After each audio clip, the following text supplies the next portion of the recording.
Good on you, Alistair.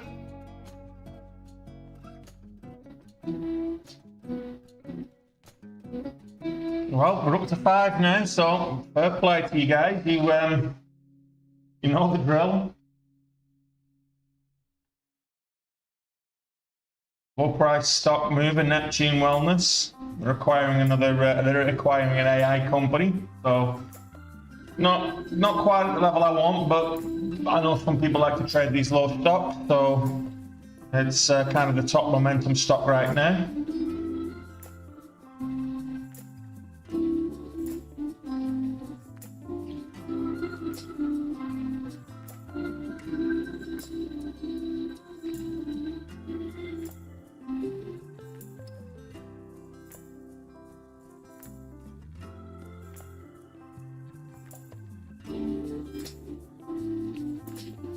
Okay.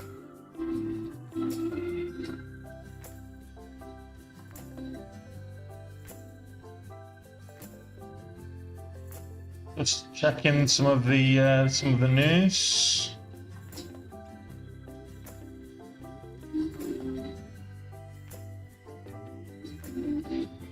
Nothing significant. I think we're all aware of Sam Altman sacking at OpenAI, but it's not affecting the markets too much. No, Khan. I've started going live at 8, so it used to be 8:30. So I've just started at half an hour early, and I've started going live like 30 minutes earlier. Gremlins aside, last week I had a couple of gremlins earlier in the week, at the beginning of the week. So gremlins aside, I'll be going live at 8 AM because we're getting a bit more volatility in the pre-market. A couple of things popped up this morning and didn't sustain, so I've managed to stay green on them, but not really got much out of it because I got in a little bit too late on the pot. Hey Eunice, how you doing, buddy?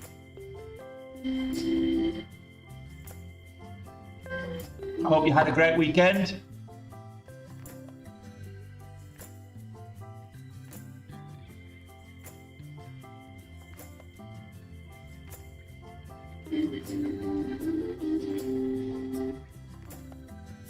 So just waiting for some good movers. Patience is the key. We had a good week last week until Friday, and then basically we were at 30k up on the week, or 30 odd k up on the week. It's pretty much in line with where we should be. We should be doing 30k a week, so 5 fixes is 30, so 30k a week, and we're a little over that. And then we had a big red day and gave it all back on Friday, so not ideal. So we found ourselves in drawdown to the tune of about 34k or whatever it is. Mr. T, Morg, Mr. T. No. The fool calls me Mr. T. Fool.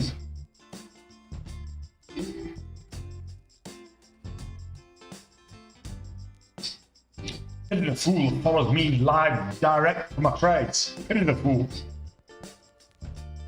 Pity the fool follows me blindly. Yeah, no, I'm not Mr. T.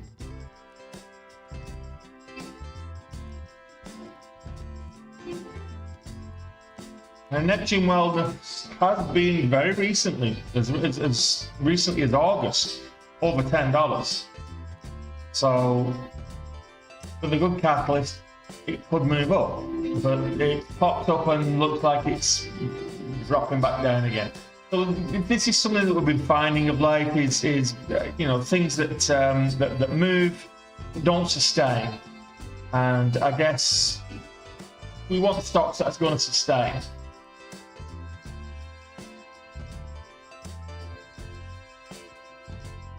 With volume. Lack of volume at the moment.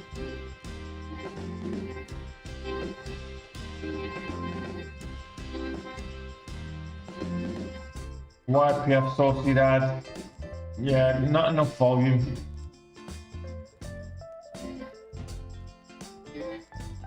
So I hope you had a good weekend, guys. Feeling all refreshed. Ready for the fuffles, I want to read a word. There is the stock market this week. We've got short week. We've got Thanksgiving on Thursday, so Black Friday on Friday. So don't forget, you can join the Day Trade with Tony community, and you can do so with 40% off Black Friday sale. We're starting the Black Friday sale earlier by using the Black Friday 40 discount code, Black Friday 40, no space. And yeah, so link in the description or in my link tree, and you can get on that. So get on that now, 40% off. It will not be last forever. It's up until the end of February. You've got a little over end of February, end of November. So you got a little over a week to get on that, and at the end of November it's going away. So get on that, and I'll see you in the community, see you in the Discord.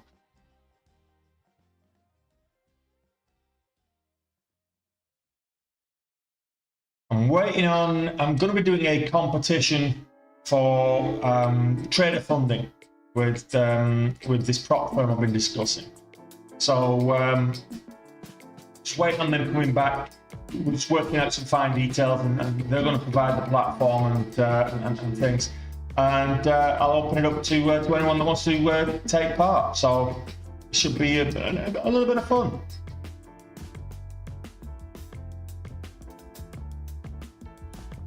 And get funded. Trade with someone else's money. Why not?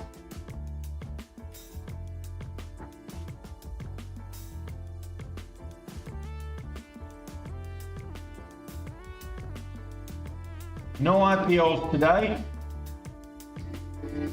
I've only got 3 for the week that I'm aware of, but none today. 2 tomorrow, 1 on Wednesday.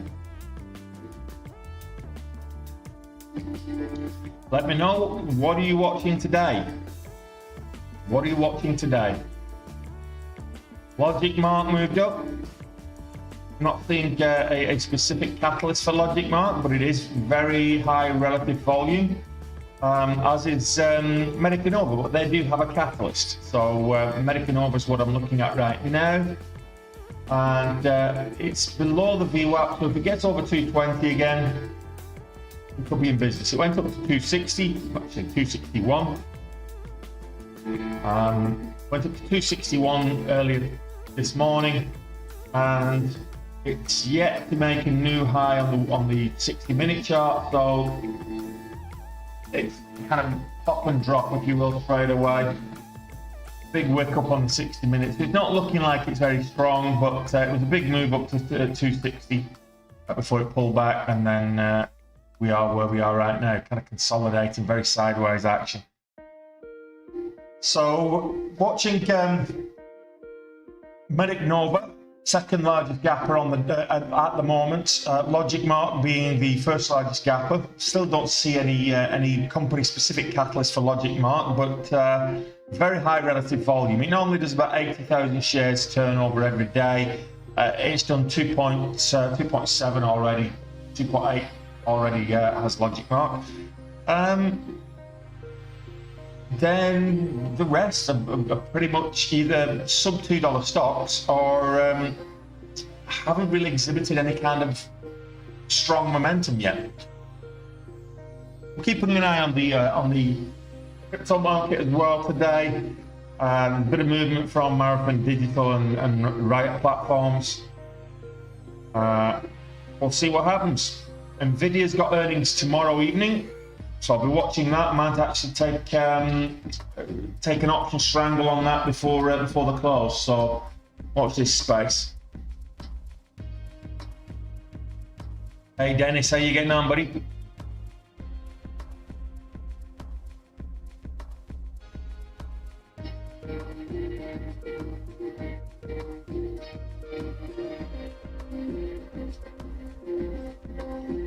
Yeah, well, I don't want to know about SGD. The longer term, the daily, it's looking weak, and quite frankly, it cost me a lot of money on Friday, so I'm staying away from that. Just prone to the pop and drop. I'll wait for something with a bit of a reasonable catalyst and some reasonable momentum. ALZN could be one of those.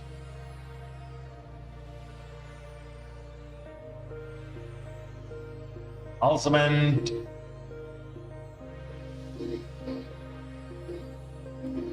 So this popped up to 237. Alzamend Neuro. And they received an FDA approval or go-ahead letter for mid-stage major depressive disorder study. So that's a phase 11A clinical trial of AL001, which is a next-generation lithium therapeutic drug candidate for major depressive disorder patients. So FDA approval on Alzamend Neuro. Again, this is high relative volume. It's a 3.7 million in the float, and normally does about 20,000 shares a day, but it's already done like 2.4. Oh, coming up to 2.4. So it's high relative volume, small float. It's what you want. It needs to get back over $2 for me.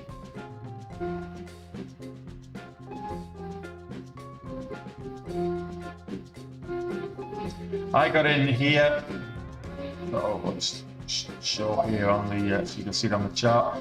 As this moved up, I saw the pullback, and then I waited for a first candle to make the new high. I know there was kind of one here, but that just threw a wick up. It didn't, price actually didn't actually go there. So we got a new high here, I got in, and then it went up. I was waiting for it to test 240.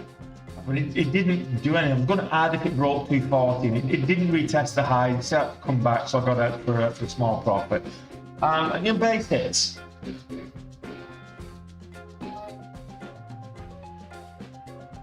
No, big red, Alistair. I just shut it down. I wasn't feeling it. I just wasn't feeling it. I was throwing good money after bad, and I just wasn't in the. I clearly wasn't in the right frame of mind. So basically, it was a scratch week, a zero week, well, just a small red week, all in. Because what I gave back on Wednesday was what I've made earlier in the week. So yeah, not a good day on Wednesday. Gave back 3 days of profits.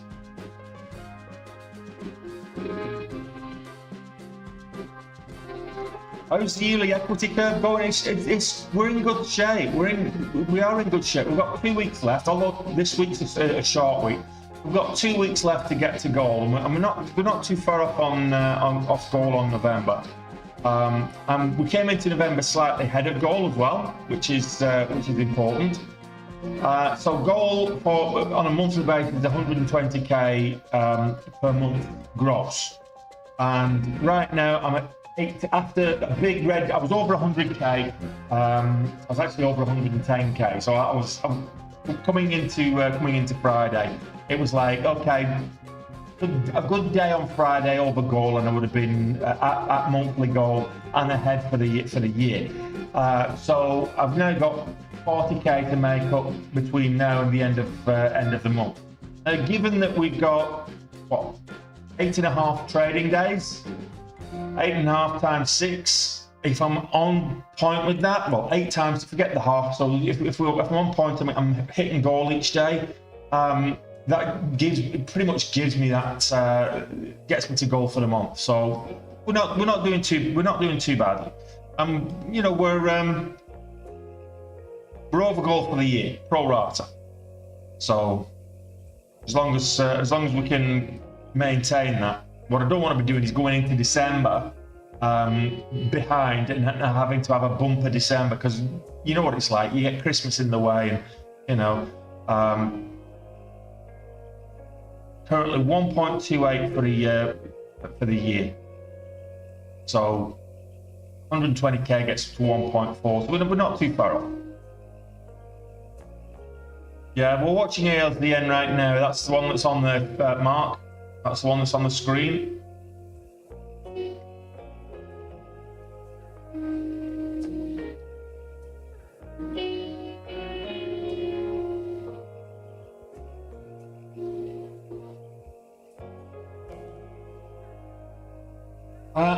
I can indeed. I'll take a look at Marathon Digital. Marathon Digital is up slightly today. No volume. Marathon Digital and Riot platforms don't get volume in the pre-market unless they have a specific company-specific catalyst. But it is up 3%. It's not a big deal when it's a $10 stock. It's up 3%. But range is poor, volume's poor. So right now it's watch this space for when the bell comes. So that's Marathon Digital. It's about 3%. Well, it is 3% up. It's at 10:30. 3% up on the day, no volume, no range, not really. So it's like less than 2 cents on the range, which is pretty much eaten away by the spreads. So that's what you get in this kind of barcoding type look, is when the spreads and the range are pretty much the same. You end up just barcoding between the top and bottom of the spread stroke range. So that's Marathon Digital. And Tesla, you want me to take a look at Tesla? So Tesla, it's looking very sideways at the moment. Again, slightly up on the day, slightly green, 0.28%. It's not a huge green, so slightly green on the day. A bit more volume in Tesla than there is in Marathon Digital, but by Tesla standards, it's not exactly a huge volume day yet. So again, watch this space. Normally do 122 million is the average for Tesla on a given day. So we've only done 1.1 million at the moment. So we've got a lot. Tesla highly institutionally owned, so you'll get a lot of institutional trading, a lot of algorithmic trading going on with Tesla, as you do with a lot of the high cap stocks. after the bell. So the volume really comes in on those stocks after the bell.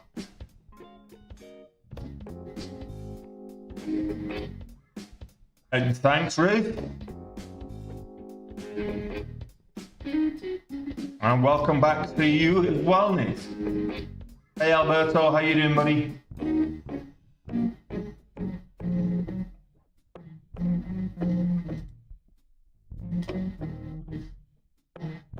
Kind of watching Logic Mark,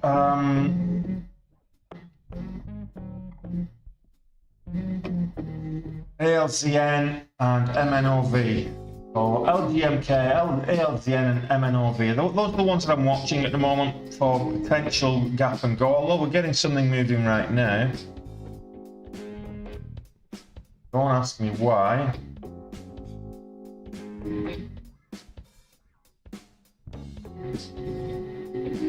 That's a big pop-up, 200% already. Qantas achieved remarkable third quarter results showcasing an astounding 861% revenue surge. Let's find an entry here. Is this going to stay?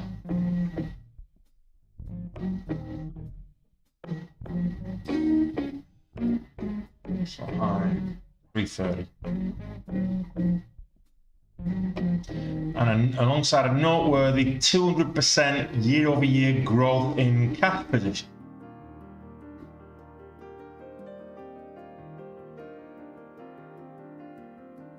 So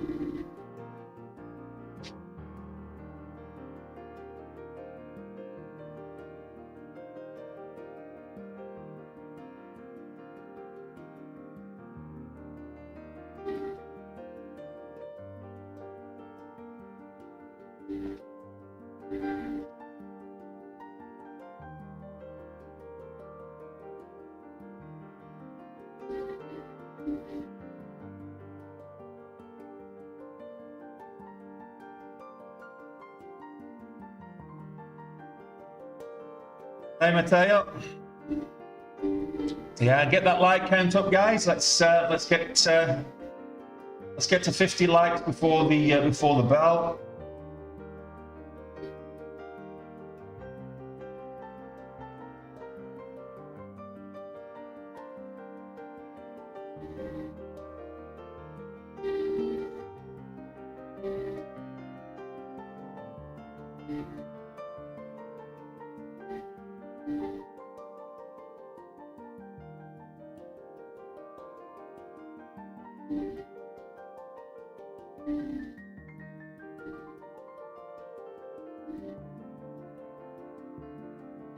This is not holding up.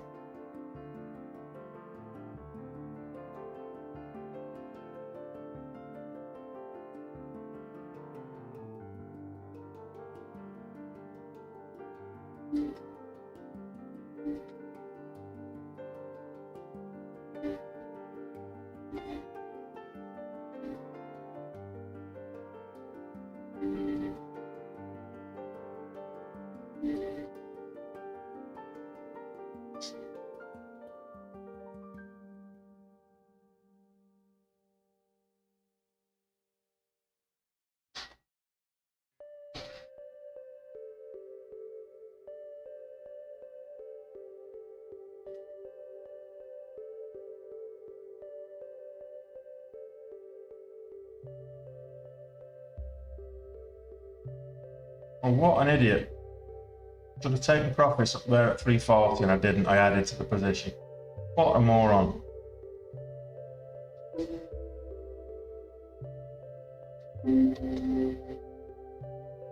Hey, Peanuts. I pity the fool that mentions gold or Forex on that channel. Pity the fool. You ain't getting me on plane, boys. You ain't getting me on no plane.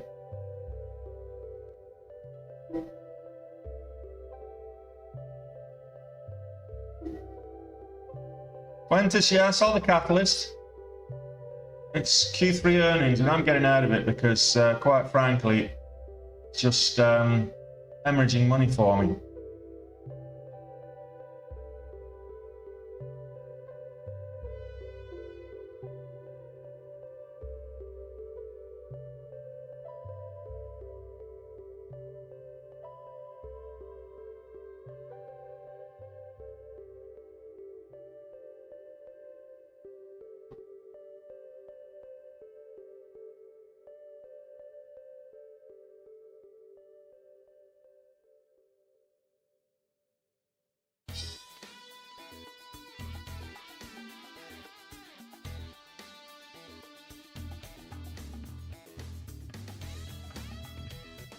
That's over 250 and I'll put.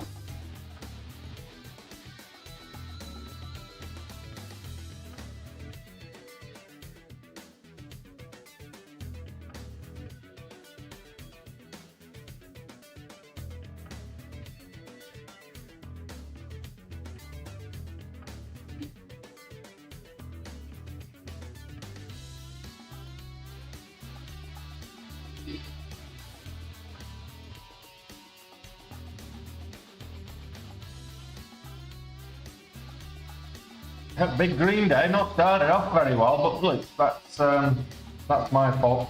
I had a chance to get 2K up then if I just been a bit quicker on the hotkeys. I'm using my mouse and I shouldn't. I should use my hotkeys for the hot buttons.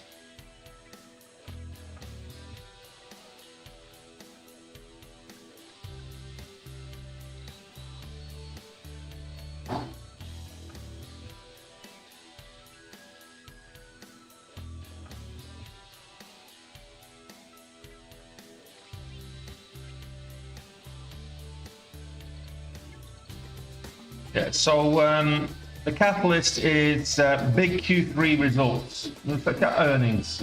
I've not actually got an earnings transcript, so whether the earnings transcript is out or not, I don't know. Ah, there you go. Earnings transcript out. So Quintus, CPS, it's still off, but it's a significant beat. Year-over-year sales down.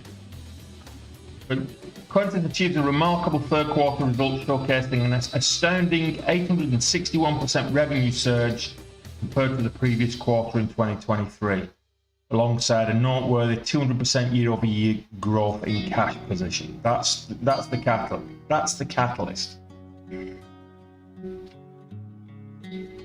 Didn't realize it was actually earnings this morning. I would have waited.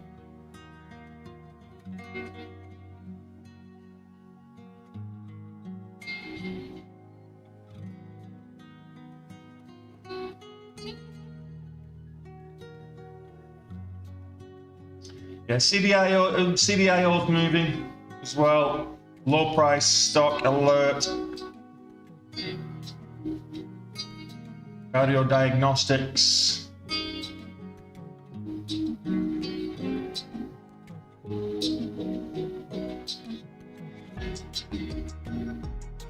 So the reason that Cardio Diagnostics is moving is that they've announced a breakthrough in coronary heart disease detection with precision CHD test published in the Journal of American Heart Association.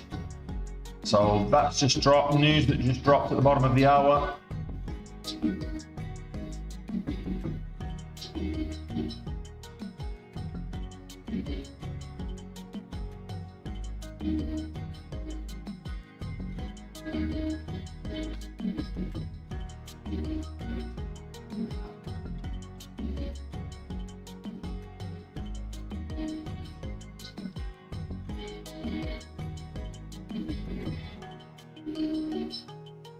Isn't the name of the game buy high, sell low? I think I've got it wrong.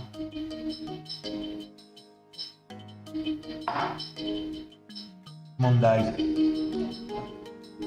Nasty case of the Mondays.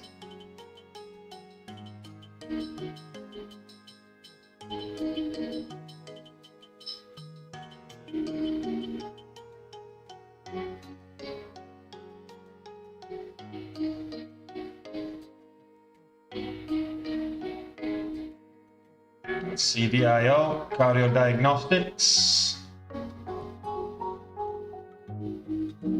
Yeah, that's not, Advanced Biotherapeutics, just no volume on it.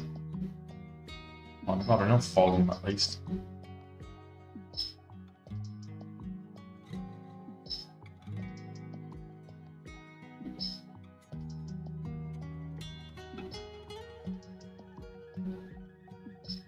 Yeah, I hate them as well, dude.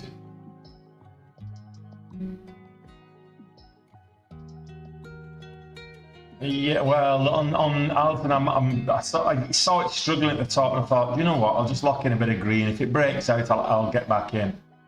But it didn't break out, so we'll see.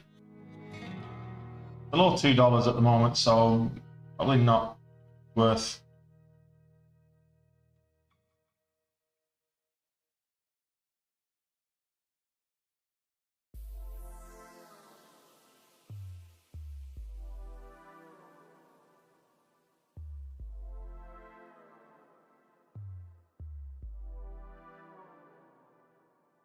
Nvidia earnings tomorrow evening there, Ed.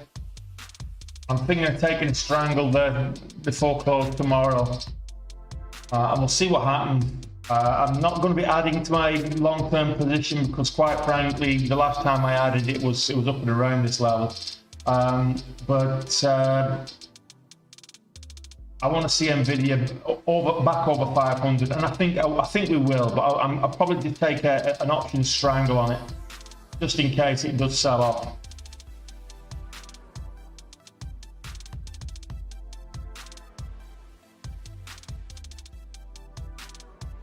Palantir is not moving at the moment, Mark. Not enough volatility on Palantir at the moment. It's $20, but there's not a lot of movement on it. It's always thickly traded. Take a look at it for you.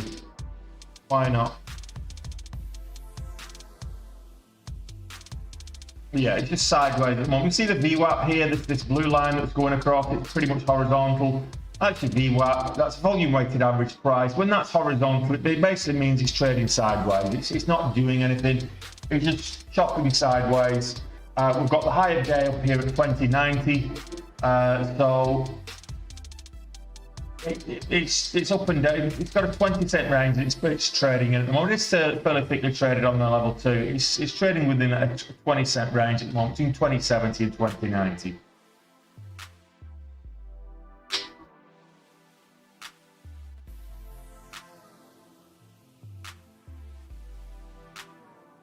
Now, Adobe, ADB,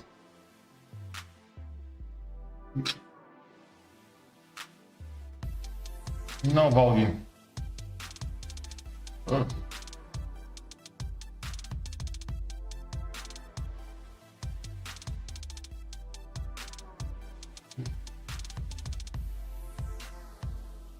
How do you do a strangle? You buy a call and a put, and you buy a call and a put just outside the money on both sides, and then when it moves, because you've got the volatility, when it moves, so you do that the day before or the week before or whatever you want to do it, and then when it moves on earnings, you've got to move a little bit. Whatever will move into the money, but you've got to move a little bit into the money to basically cover the cost of the first one. Then you want it to move a little bit more than that to actually make profit.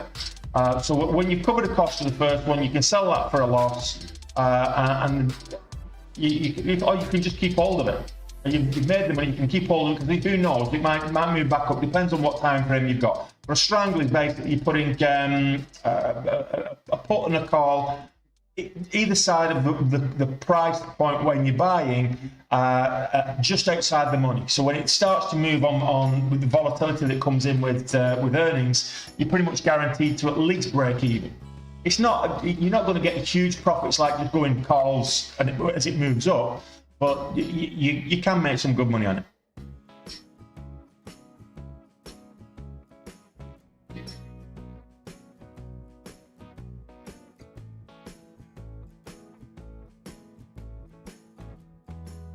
Yeah, that's what I was doing here.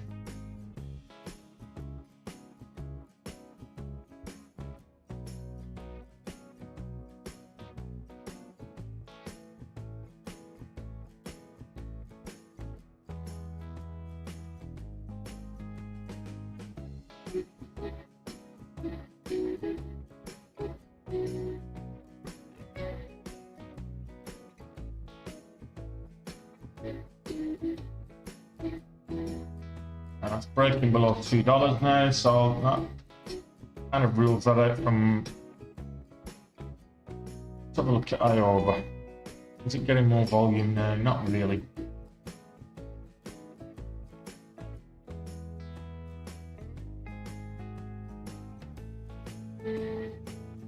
Kind of like, I like the move, just not the volume. It's underpinning by.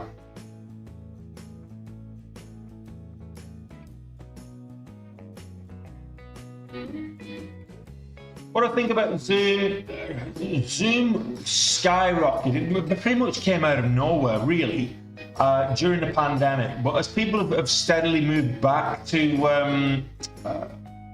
the office, and now you've got other providers doing a similar thing to Zoom. They're actually not as well placed as they were during the pandemic.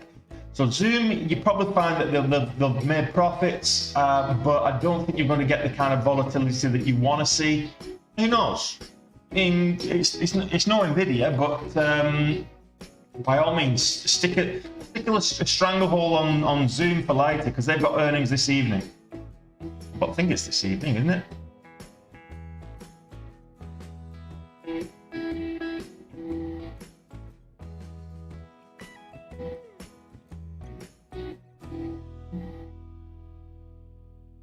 Yeah, Zoom this evening.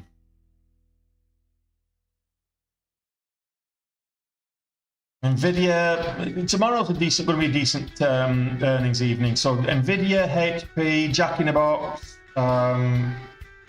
just to name a few. You've got Lowe's, Best Buy, Kohl's, Dick's, all in the morning. So decent earnings day tomorrow. Obviously, nothing on Thursday.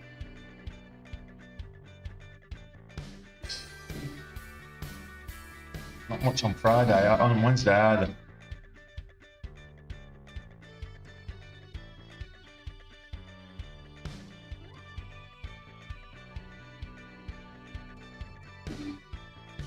S&P 500 slightly green at the moment, as is the NASDAQ. Well, the NASDAQ's 10%. So NASDAQ, the NASDAQ 100 is actually slightly higher than the S&P in terms of up on the day. Watch the S&P 500. Look at it on the hourly over the last. It's very sideways since we had that move up here. This was the CPI data last Tuesday, I believe. And then it's just been very sideways since then. So it's consolidating right now, and I think it's getting ready for another up move. And if you get good results from Nvidia tomorrow, you'll see the whole NASDAQ 100 will move with it. Good results from Nvidia moved the market quite considerably last quarter, and it will do it again this quarter. So watch for that.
Hey, balls.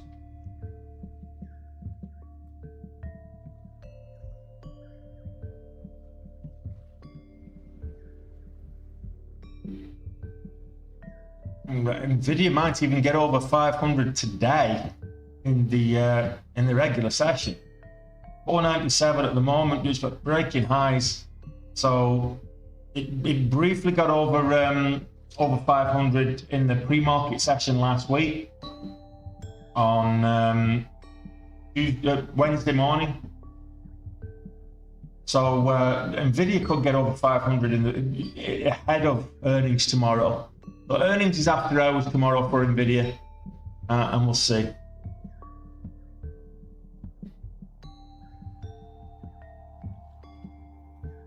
Yeah, I'm gonna make it. I'm not gonna make it back. No, I'm gonna make it back. We've got some volatility today, so I'll make it back. Just need the right opportunity.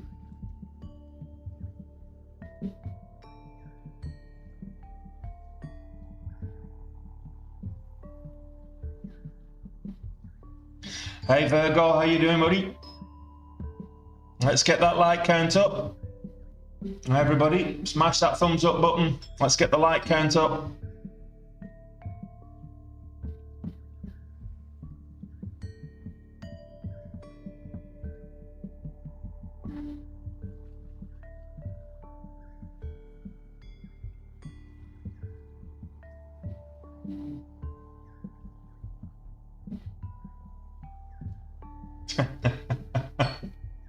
I could do that as well, dude, but yeah, I'm not having 2 red days. I refuse to have two big red days. So this is a big red day as far as I'm concerned right now, off the back of the big red day on Friday. So I'm refusing to accept it.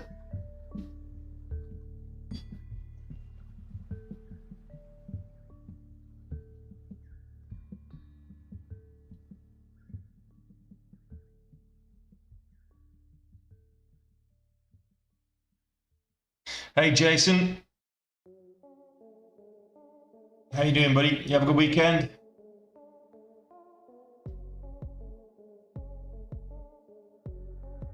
That's a strange chart.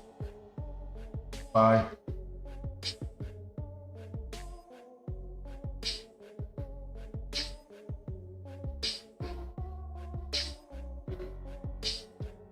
Yeah, weekend was all right. It was okay, the weekend.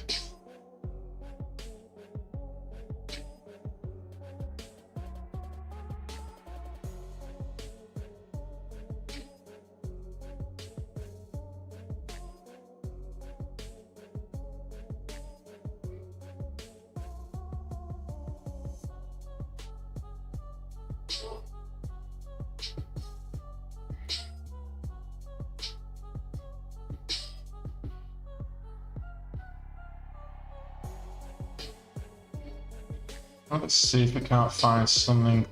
YPF, that's moving now. And there's no volume on it. Well, let's go back to Medicating Over. Yeah, I don't like this either. No.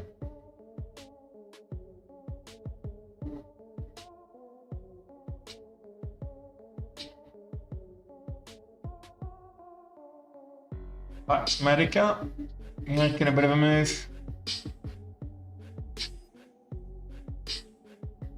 Trying to go green on the day. This went up to, had a run up to $10. Then, beginning of last week or the week before.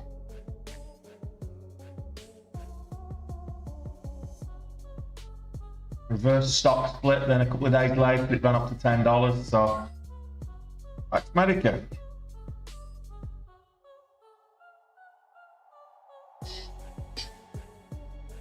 Hey Ian, how you doing, buddy?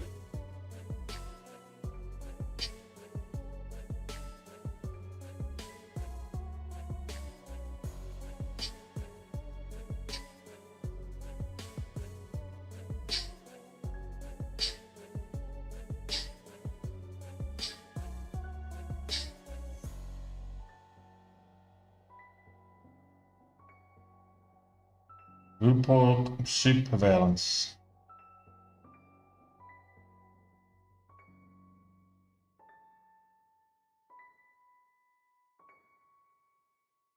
Yeah, I need another 10 likes, guys. Another 10 likes. I've just been bitten by a bloody mosquito. Where did he come from? I'm going around the room sprayed with bloody insect repellent and fly spray before I started as well.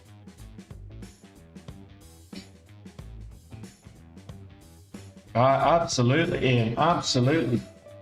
What chart? I mean, the city stick table, treatment table is absolutely jam packed at the moment. Watch. I bet it's Pep's mind games. Watch them all be fit for Saturday. They'll all be fit for Saturday lunchtime. Every single one of them. Nine first teamers are out on the injured table for City, and I bet you they're all fit. from Saturday. He loves a bit of mind games, just Pet.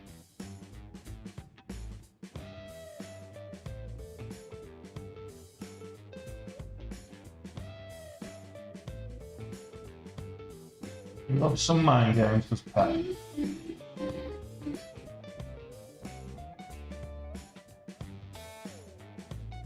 Yeah, we know you've got half your squad injured there, Alistair.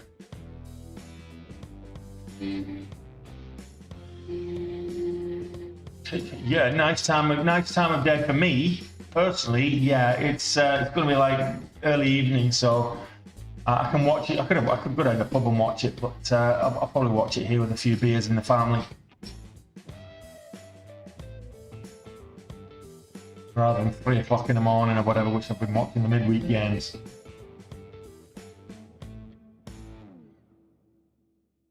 Google popped up.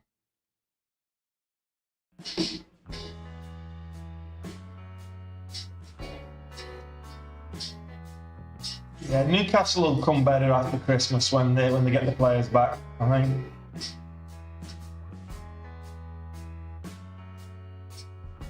No worries, Ian.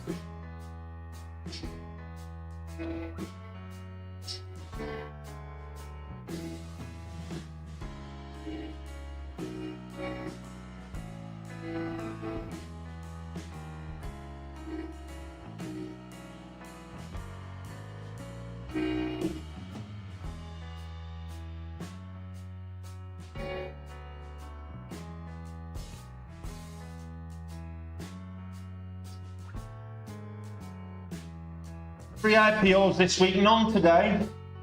2 tomorrow. We've got Fenbo Holdings and Decola tomorrow, and then on Wednesday we've got Lucas GC.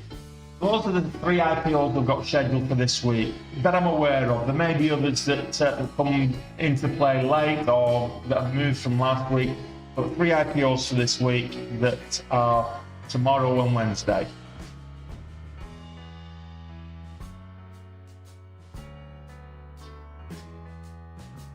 Yeah, absolutely. Well, do you know what? Those players that went to Saudi for the big bucks, I mean, they're not going to be crying very much, but I mean, they're going to be disappointed because, they're playing in Wigan Athletic are bringing in bigger crowds. And in Wigan, the rugby has a bigger crowd than the football, you know? So Wigan Rugby League. So Wigan Athletic, they're playing to crowds of like 3,000 and 4,000. So your Jordan Hendersons and your Cristiano Ronaldos and your, Sadio Manes and all these people that have gone to Saudi for the big money, and playing to crowds of like 3,000 and 4,000, and it's like, why? You don't feel much of a big star now. It's like Sunday League atmospheres. It's terrible.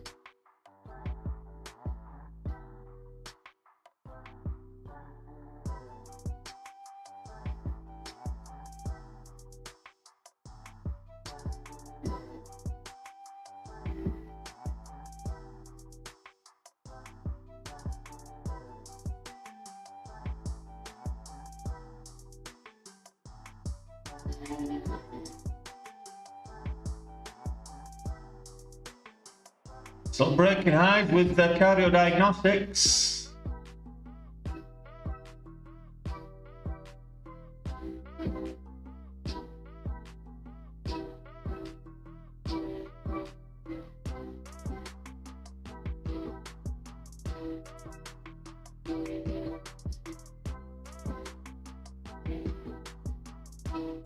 What's my thoughts on Neo? Do you mean long term or today?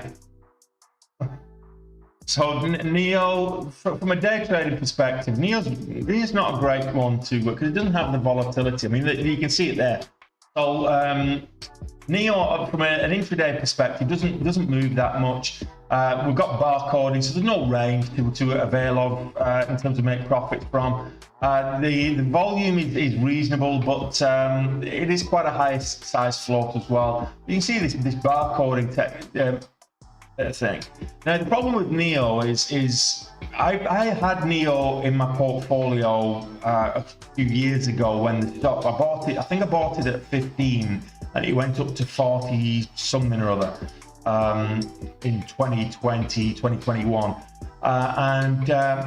When it started to come back down, I got rid of it in the 30s for a nice healthy profit, but it's not going to go back up to those highs. Who owns a NEO? You know, they've got a great looking sports car. I think the technology, I think the products are quite good. Looking at them, I've never actually tried them or driven them. Looking at them, they look like they've got some good products, but who buys them outside of China? That's the question.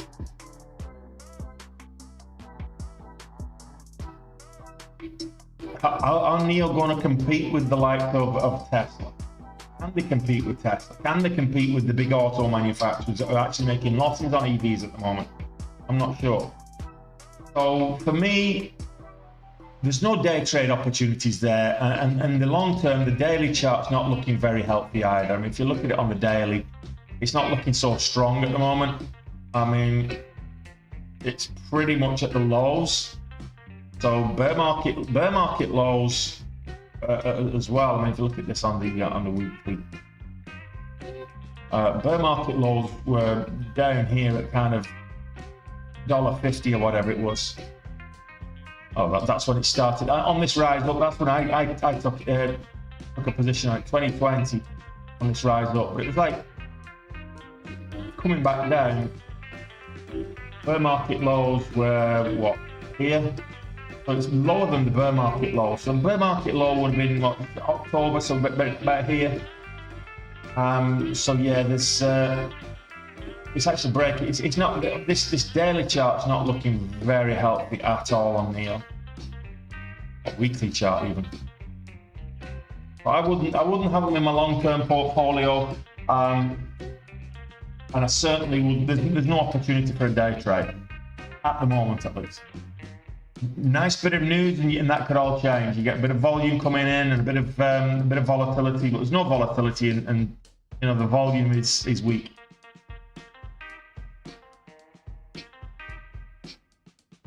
So just my opinion, catch me. Just my opinion. The meandering's a fat guy on the internet.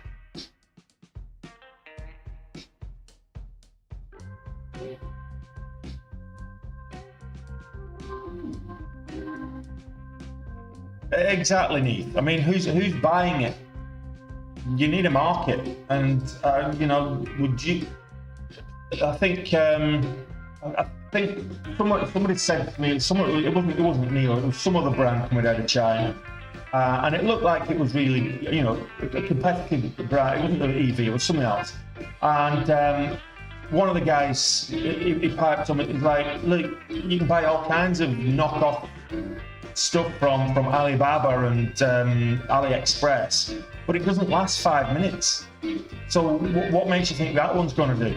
Tool, I think it was a power drill or something like that a few weeks ago, I can't remember what it was, and it was a Chinese one. I mean, computers and electronics are all made in China anyway, so if they get their act together and had a decent computer company in China, then you can understand it'd all be made in Foxconn anyway.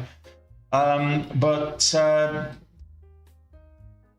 the standard of where's the governance in terms of manufacturing and quality control and, you know, all that kind of stuff. CDIO is still breaking highs.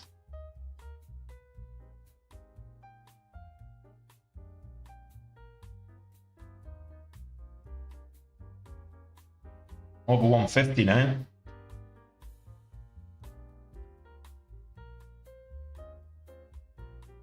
Senas Tech popped up and back down again there, Neath. Went up to 297 and it's approaching breaking low, almost going red on the day. Another 10 cents and it'll be red. Another pop and drop. That's 2 I've been caught in today. 3 even. A lot of it going about, I think.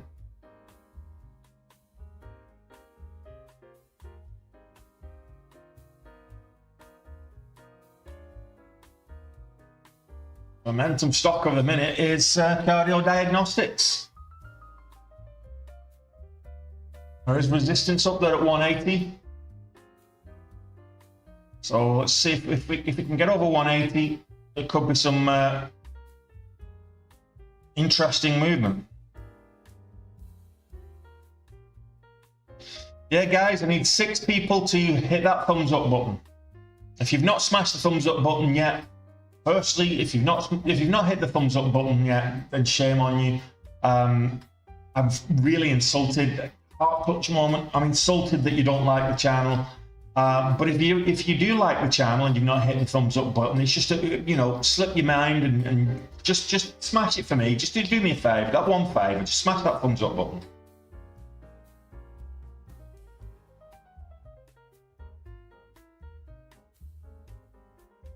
There'll be a trading competition. I'm going to be doing a trading competition with a prop firm partnership. I'm just waiting for some details, which will be announced later this week. And we'll probably start the competition on the 4th of December, first week in December. It's not going to be this week, obviously. It's a short week this week, and then the last week of November. So we'll start a trading competition, and that'll be the 4th of December. So we'll see.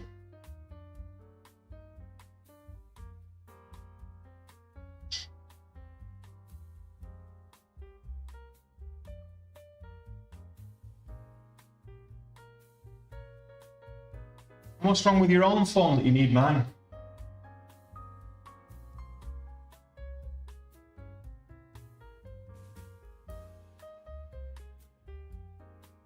You need to pay for it. Ice? Hi, sweetie. Oh my God, it's working so much. You eating Oreos? Dip them in milk. Yeah. And she's sagging there, love. No, we just came out of the... I wasn't too worried. Yeah, go get some milk.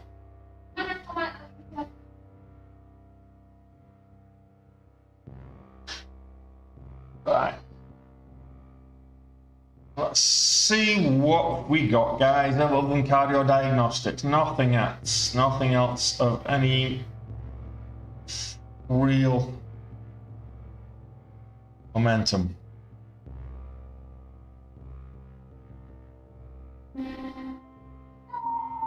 I thought that was moving back up again, but it's not.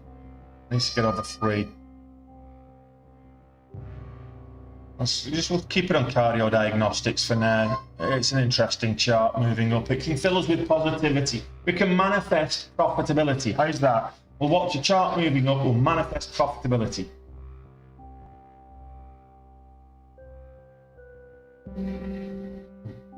Muchas gracias.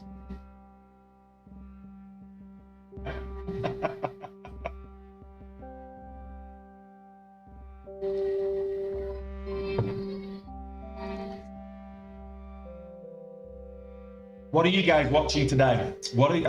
Is anybody had the same kind of cataclysmic start to the day as I have? And if you've not, if you're green already, what did you get green on? Markets are green at the moment. Are they going to stay that way? Let me know in the chat.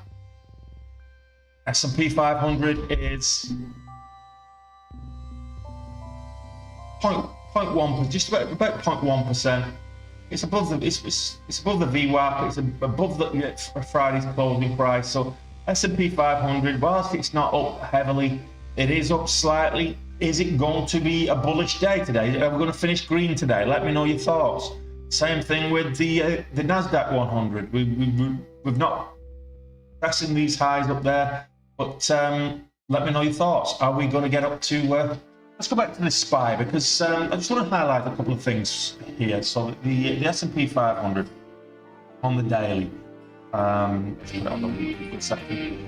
So we're doing a bit of consolidation here, up around the 450 level, 451, a bit of consolidation, but we've had this nice move up since the end of last month. very bullish in November. We're testing this median line here. The actual high, the annual high, so the 2023 high was back in July. We got over 460 something, 460, well, 460, let's call it 460. So 460 on the SPY. If we can get back over 460, get an annual high, 480 is the all-time highs on the SPY. So we're not too far off. If we can get over 460 and have an annual high, we're not far off the all-time high. So it just goes to show investing in the S&P 500, it only goes one way. Ultimately it only goes in one direction.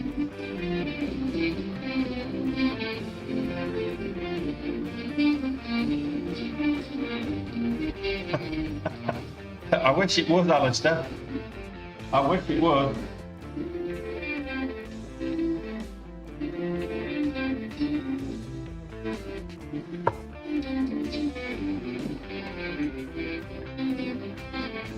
Well, do you know, hey Radko, do you know what, by the day? You're absolutely right. Morning, Cal. How's the kids?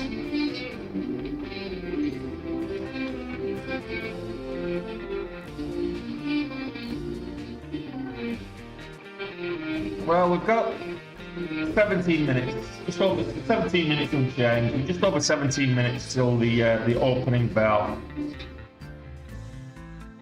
CDIO is testing the $0.50 again. It is probably the momentum stock at the moment. It's over the $0.50 now. Back over the $0.50.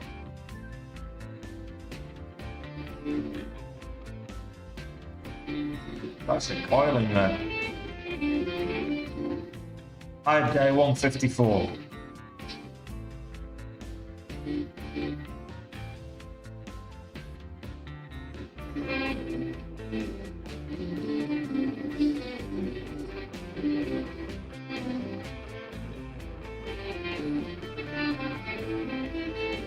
It may do, it may not. What makes you think it's going to run there, Mark? It's got no volume at the minute. GD Culture, I mean, it's up 35%. There's no volume on it though. That's what we need. And it went up to, and we've got a high on the day of 495. So if you can get some volume, happy to trade it. Just no volume at the minute.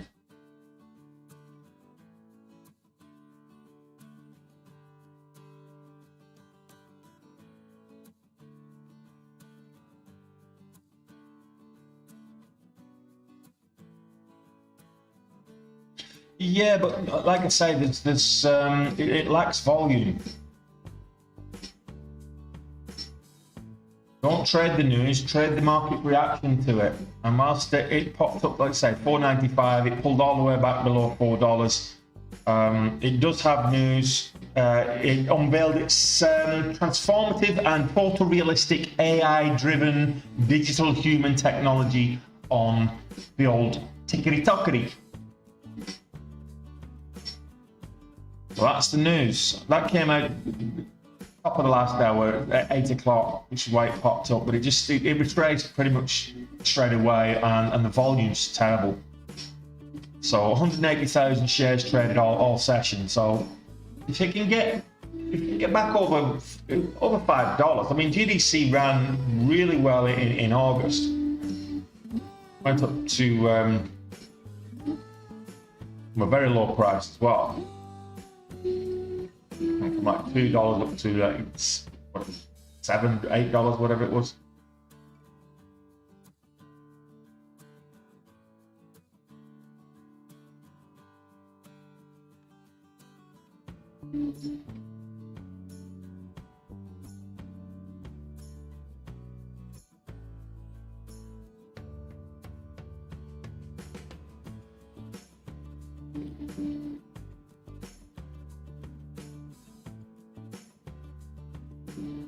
Actually, looking at the 1st of May when it went all the way up to $31.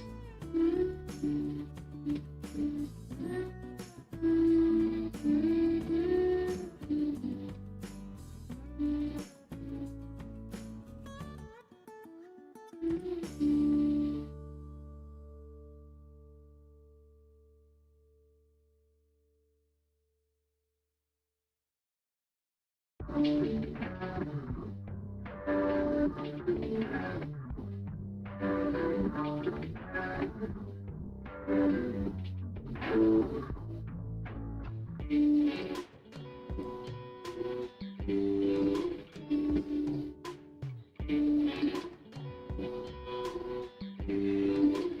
it's a decent volume, reasonable volume there.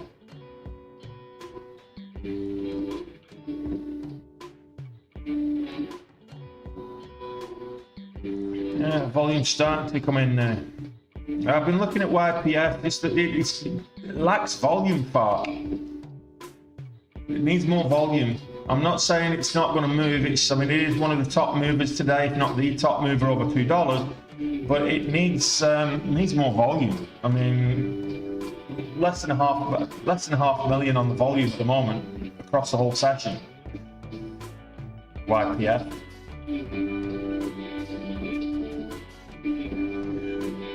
Bit of volume coming in here, but I want to find an entry before I can get in.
I mean, come on.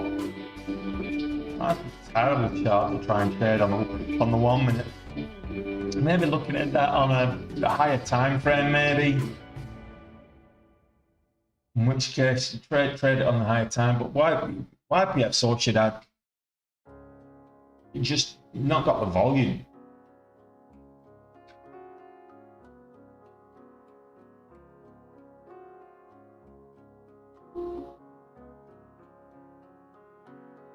Yeah, that one candle that's like 50,000 shares nearly. Apart from that, no volume at all, really. So, morning, Tom. Well, I hope you're green. Hey, we'll get green. Yeah, but the point is there's no volume on it. So yeah, it's moved up 27.5% today, but you need the volume.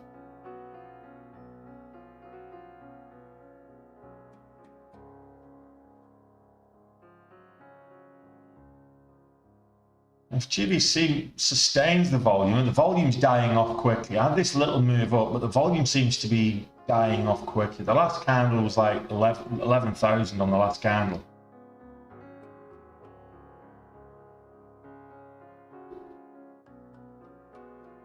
There's no IPOs today. There's 3 this week, 2 tomorrow, and 2 tomorrow, and 1 on Wednesday.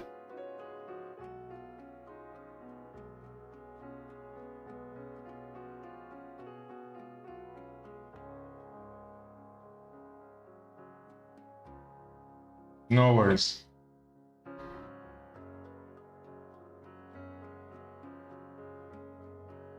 Haters gonna hate there.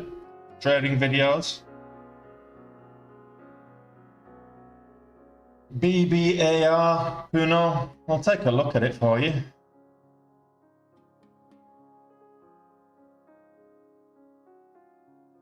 Banco BBVA, Argentina. Again, no volume. 100,000 shares. So this will be another one reacting to the elections, but there's just no volume. So getting a breakout on GDC though.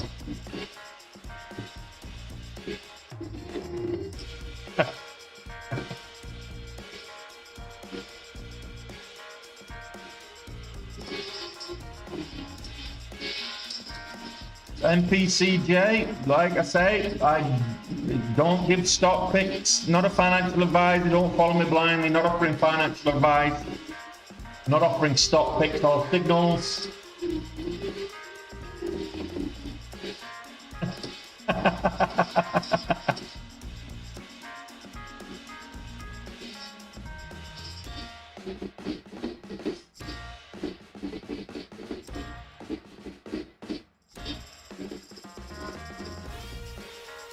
You buy whatever stock you want to buy, MPCJ.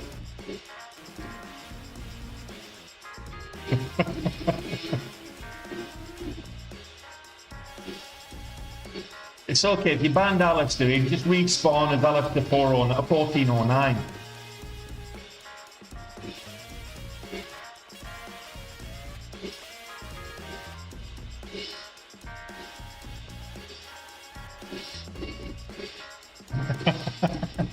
And that's why you fit. Whoa, that's why you fit in, Alistair. Yes, we all are. That's why this channel works. We're all of a similar sarcastic mind.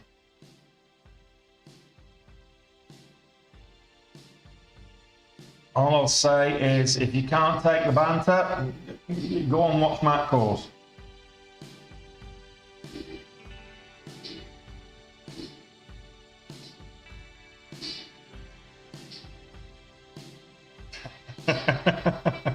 Sounds about right. Sounds about right, Alistair.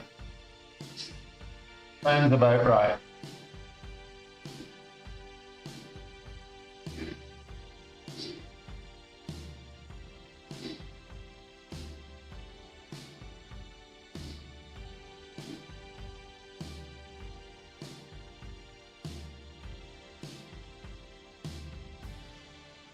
We're getting a VWAP bounce here on GDC.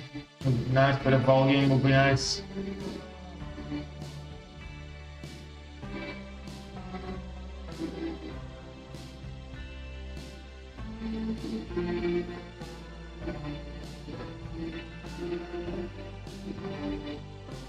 Okay, nothing moving right now, guys. We've got a little over 5 minutes, a little under 6 minutes actually, but a little over 5 minutes till the bell.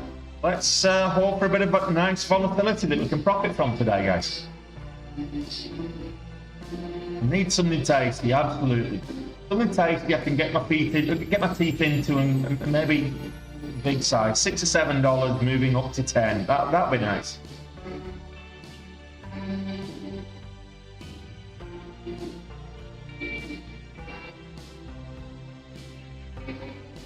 Why am I saying $6 to $7? Oh, more people trade it because they think more people have leverage.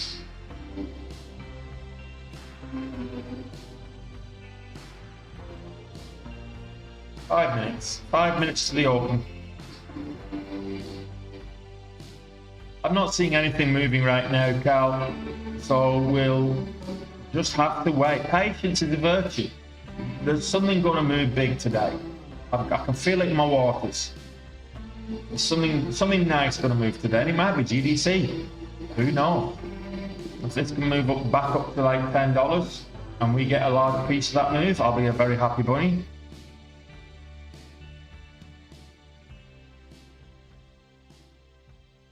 I've traded, had a big trade on GDC previously, if I remember right.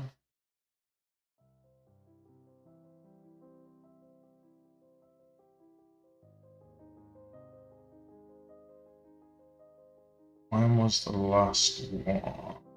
Trades. My biggest trade on GDC. Actually.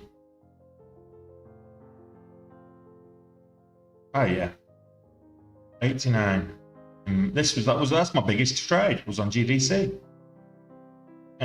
Just shy of 90k on the 1st of March.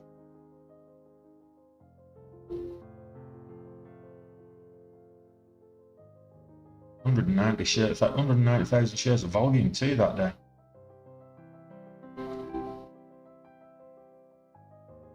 And that one stock.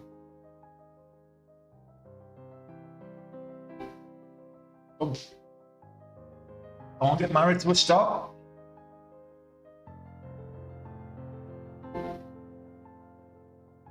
Yeah, there's some of these Chinese stocks are moving, but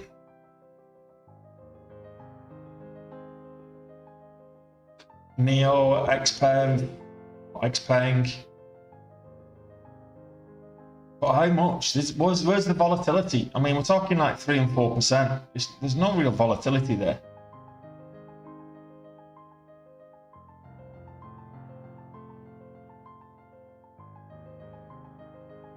Hey, Fuzzy. Pax Medica dumped the issue we're offering or something. Oh, that does look bad. Pax Medica, that is a bit of a dump. 25%. Oh, more than. That's down 35% now.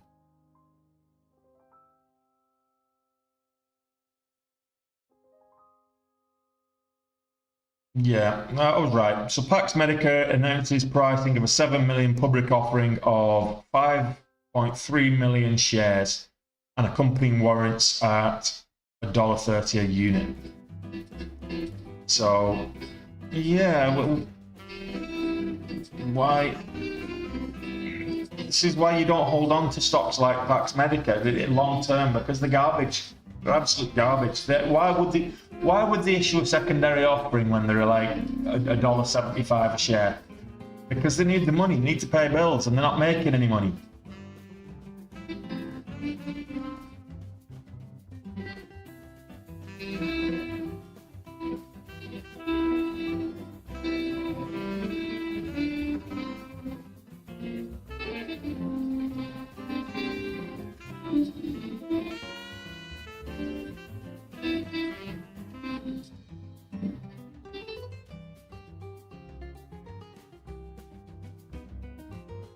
Yeah.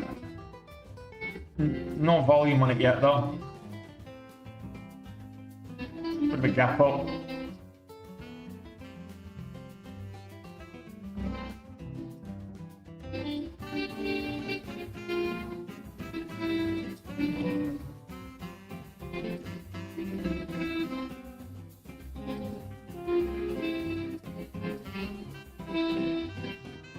A lot of these $3 stocks are just $2 and $3 stocks. I might just reset my expectations and not trade anything under $5, because a lot of these they're just popping and dropping. They're not actually holding any gains. I might not trade half as much if I'm doing it that way, but at least I'll have cleaner setups.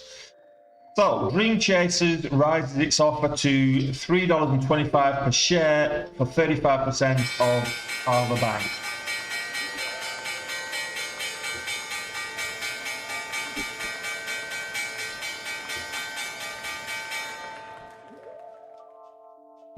Dream Chasers have raised its offer for 35% of the company.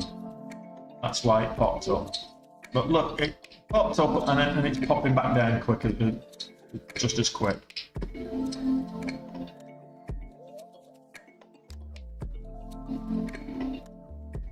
Let's see if GDC makes a run today.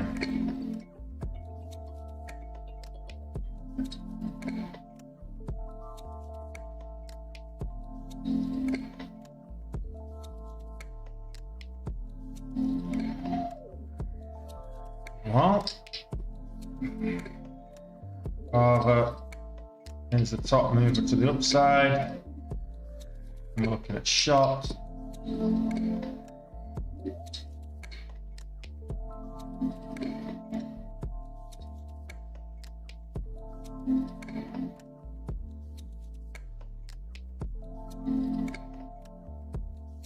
BTCT halted.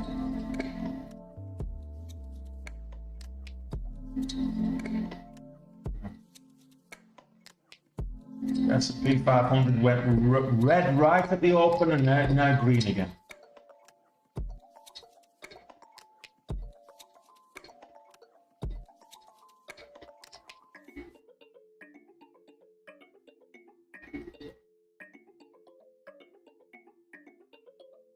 broke the pre-market high. Short. Setting new highs.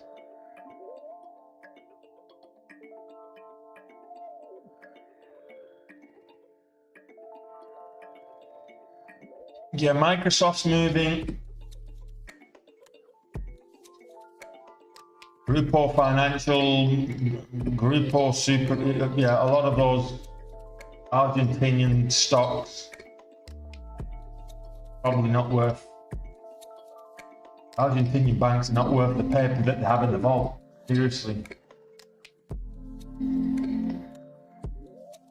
But an Argentinian friend of mine lost an absolute fortune. He was working in Spain with him, and when the economy collapsed, the early part of the 2000s. Oh, that didn't sustain, did it? So let's have a look at the short.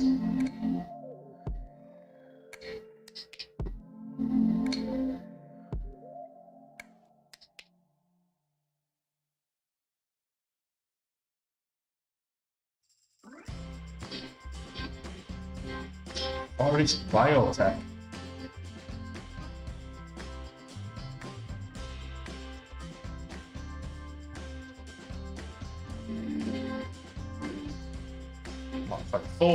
Forest. Yeah, GDC's just pop and drop again. I'm not seeing a catalyst for this moving up either.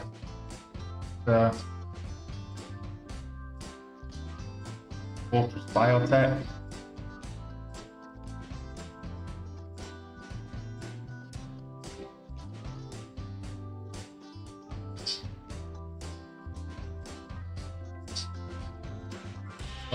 Insider buying on Friday.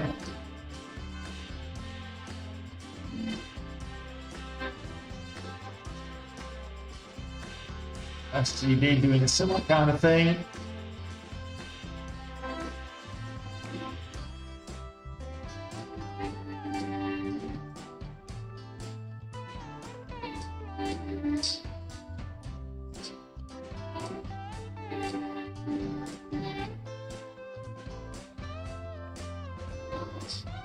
Bullsbrook Alliance.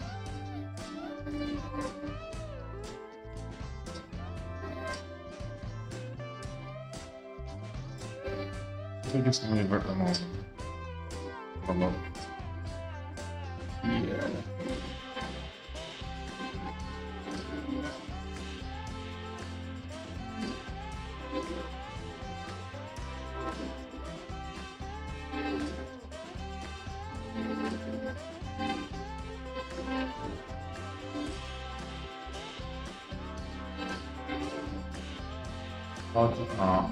Testing the VWAP.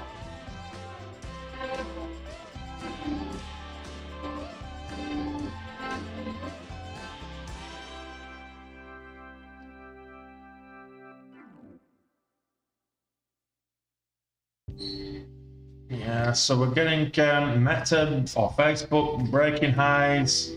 It's going to be another one day for the S&P 500 stocks, all breaking highs. We've got Nvidia pulled back a little bit, so it's under 493.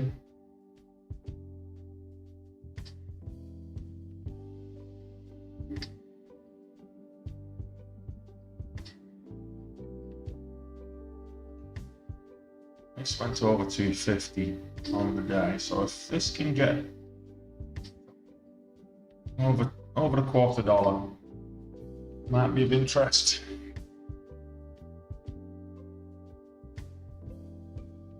Well, it's going to be a short week, dude. It's going to be a short week.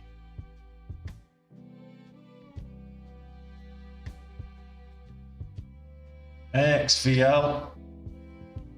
Oh, AVXL. Okay. Yeah, selling off, buddy. Anavex Life Science, selling off. Does look short, though.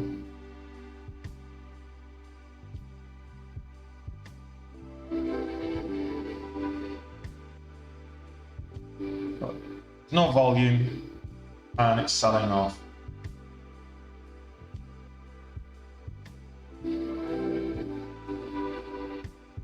S&P 500s are looking quite tasty. So the SPY is up there, breaking out of this pre-market range.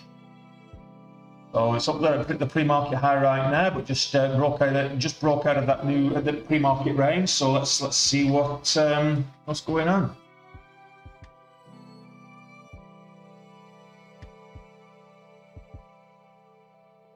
Amazon breaking highs.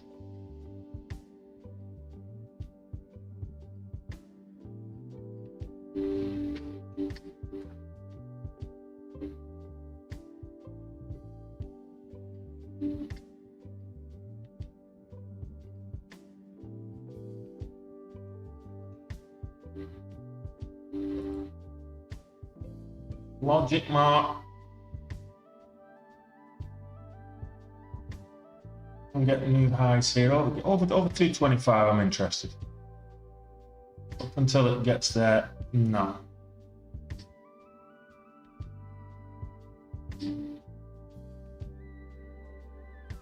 Amazon breaking highs again. Amazon almost a whole percent up now.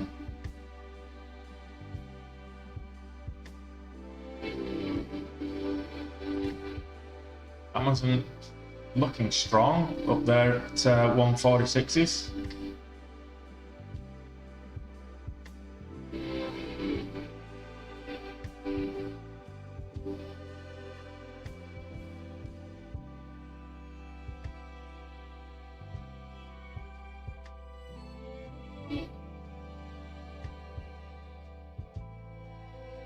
Ultra Alliance, I should have took that.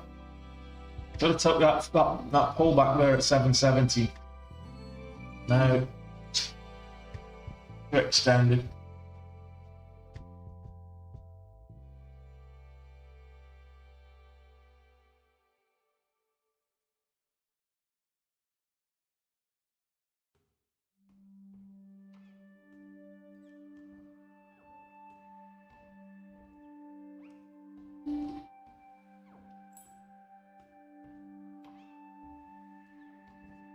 Shot breaking highs.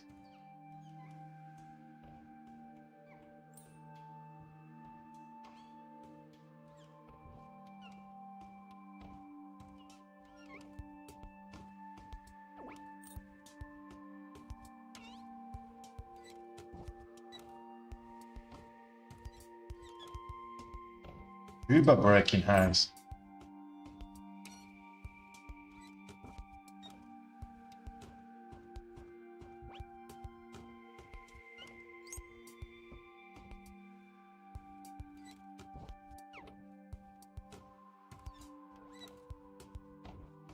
Safety shop set for West Coast launch on December the 7th in California.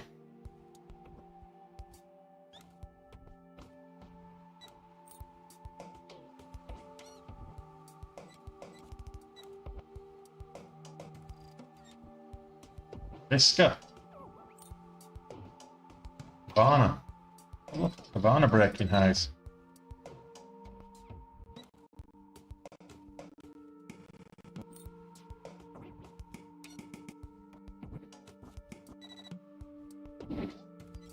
Old 33.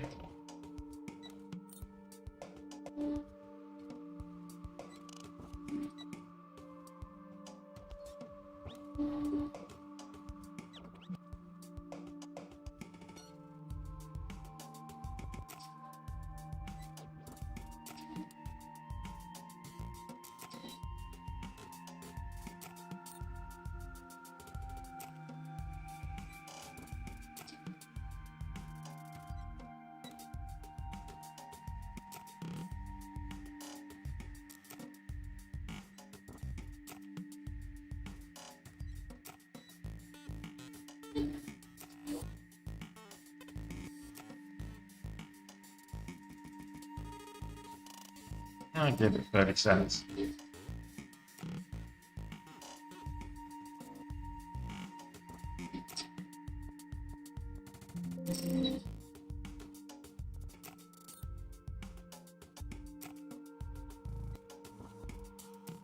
Yeah, actually, this is looking nice now. What have you sorted out?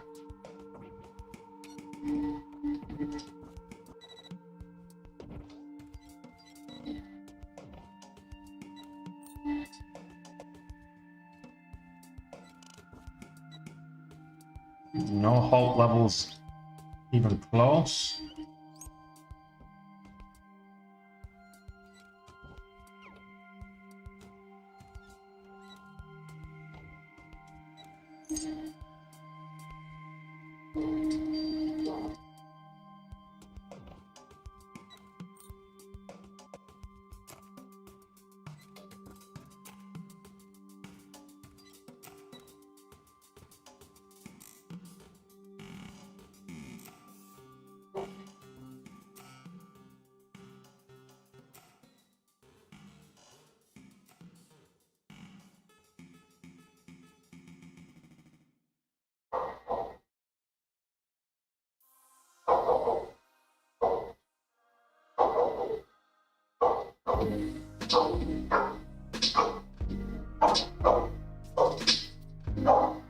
Don't know who she's barking at, but she's barking at someone.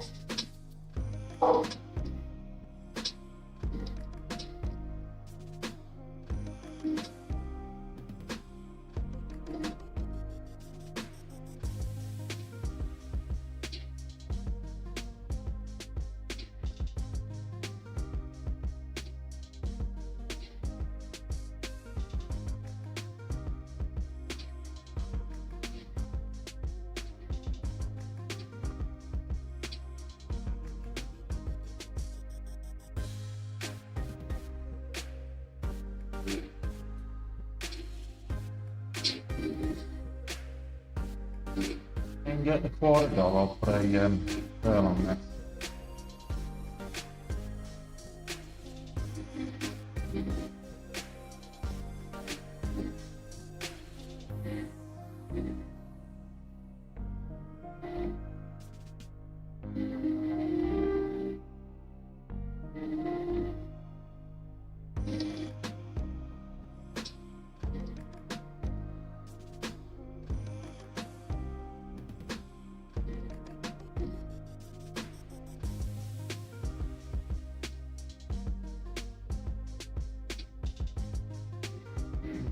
So I want it to break your eyes now.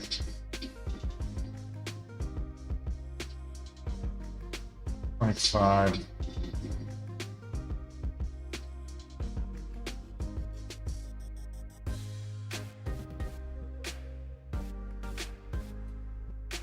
There's the new high.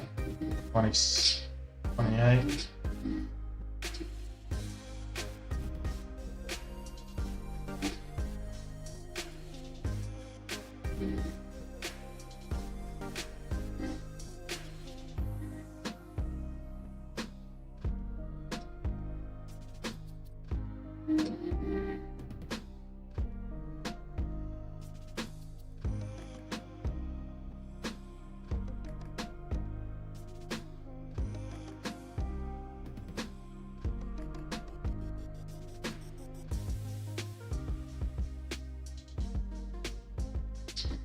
Going to be a, where's the momentum? Yeah, well, it's going to be a long day, I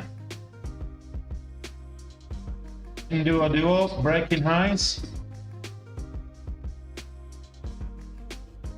They are okay, the low price stock moving.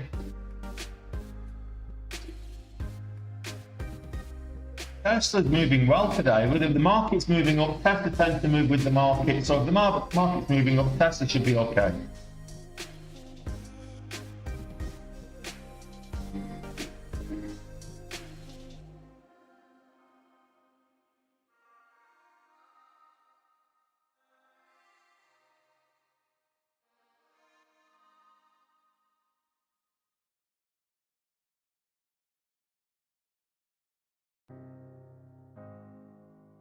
It's going to be a long old day unless we get a good mover.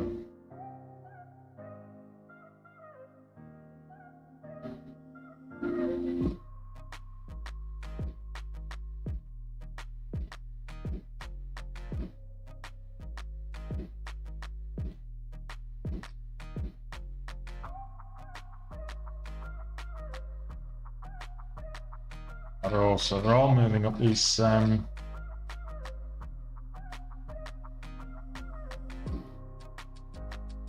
rib. someone's saying that McDonald's have got a great marketing strategy that they bring out, they just, every time they bring out the McRib, then they discontinue it and they leave it just long enough so you forget what it tastes like. And then you go back and when they launch it again, you think, oh, I remember I had that, I can't remember if I like it or not. So you go back and eat a McRib and you realise it tastes like earlobe meat. Oh. Horrible, horrible, horrible stuff.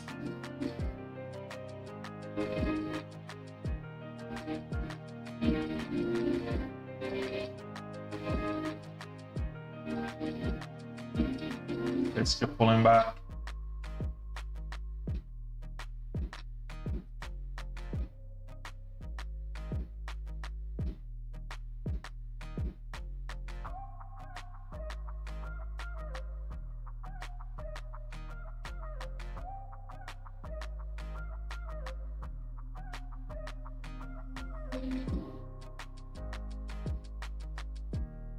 Over $8 now with full truck allowance.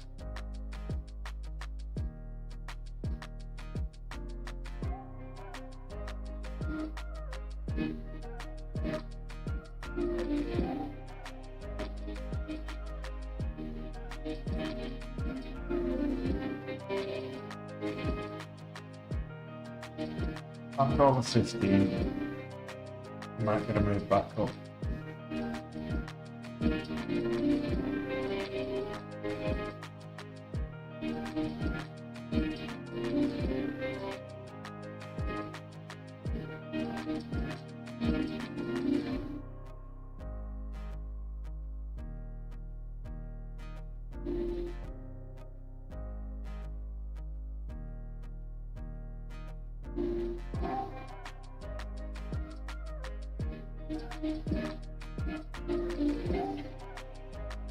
Yeah, the momentum's not really anywhere. They're all the same, Neith. They're all the same.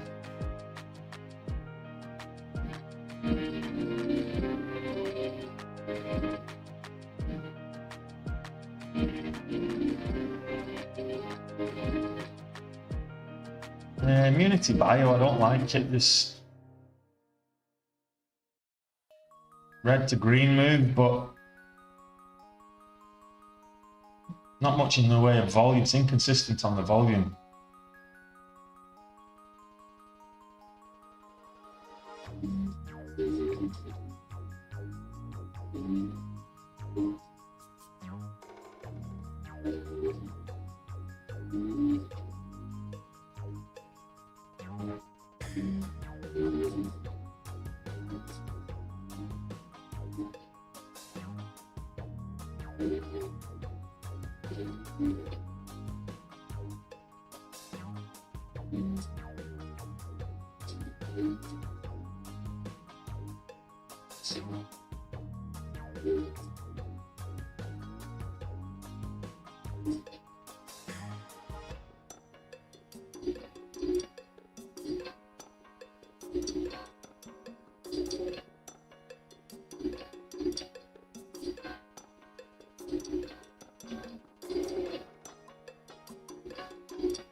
Just to break eyes here. Looking on the 2 minutes. 50.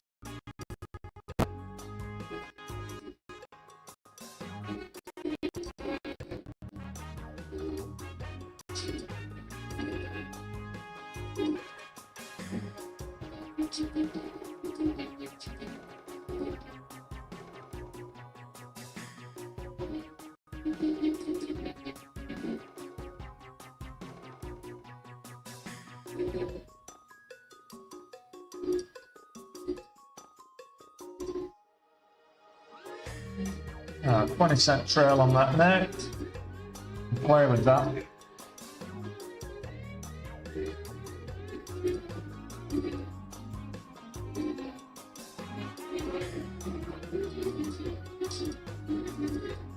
Not really. Amongst American expats, yes, they are. But Jollibee is the Filipino favourite for some reason. I'm not a big fan. In fact, fast food's just crap over here, full stop. I'd rather get if I'm being honest, I'd rather eat the street food. I went out last night and we had pork belly and rice it's like between two of us, a quarter kilo of pork belly and rice in one of the villages. And it was like 200 pesos, so it's like £3. I'm like, what, $4 US or three pounds or whatever it was. And that included the drink. So we had roast pork belly and rice and a drink for £3.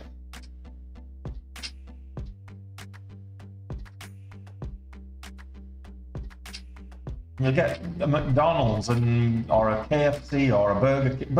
I don't mind Burger King. I think Burger King burgers are quite nice, so I don't mind them. But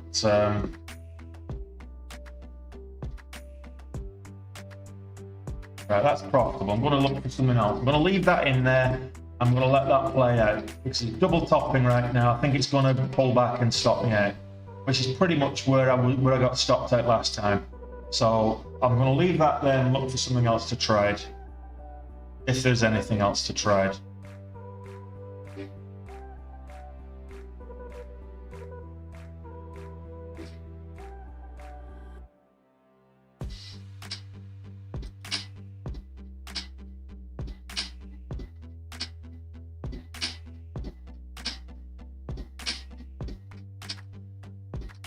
I'm not. I eat fast food, but I'm not a big fan of it. I'd rather eat real food. And to be fair, I've not eaten as much fast food since I've been here. So that's why I've lost some of the weight. I'm eating real food instead of junk.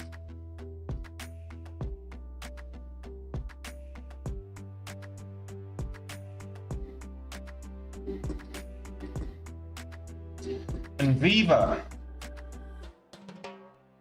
15% at the minute, but it's all come in this session in the last 25 minutes.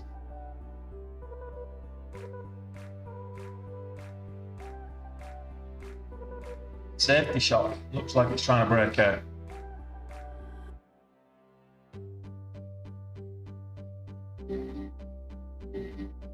Over 350 now.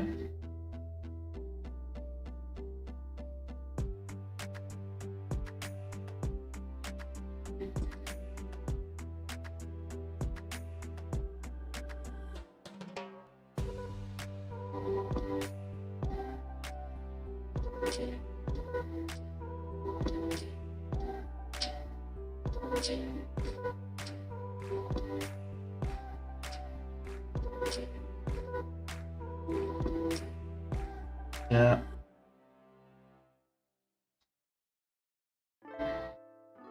That's a bit choppy as well.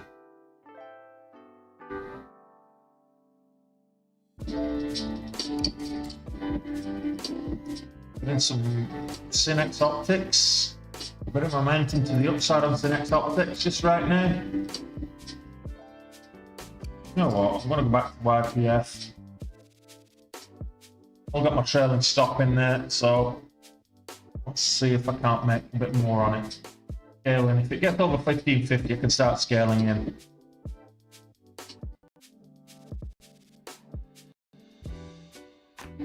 Got a nice cushion on it.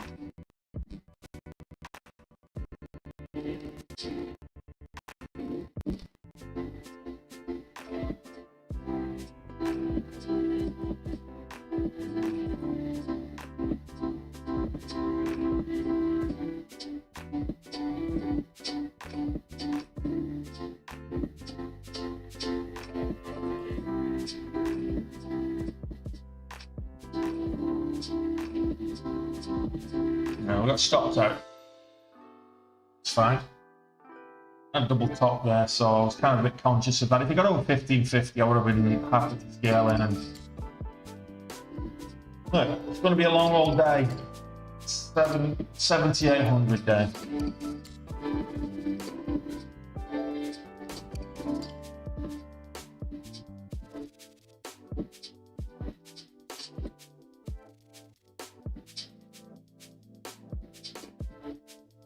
Do we get a new high here? I like 814 is the higher full truck alliance. It got rejected twice previously.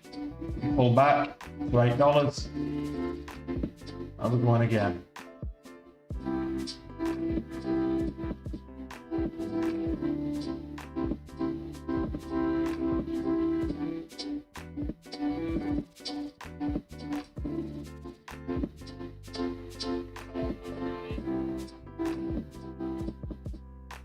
Recent IPO.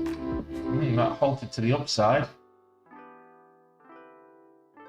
Some volatility on Mural Oncology.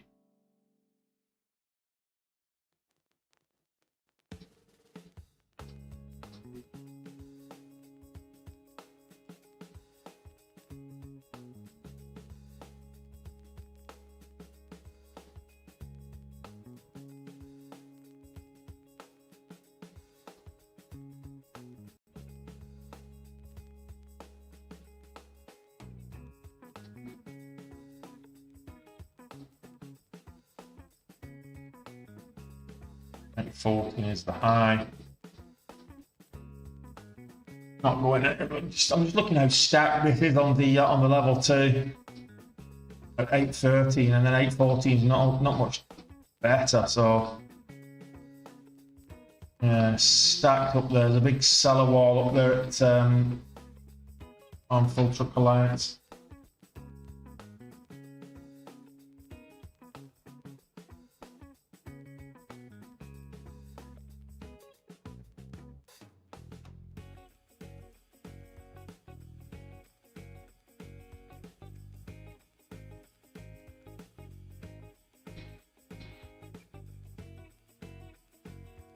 So this went up to a high of 1043 on Friday.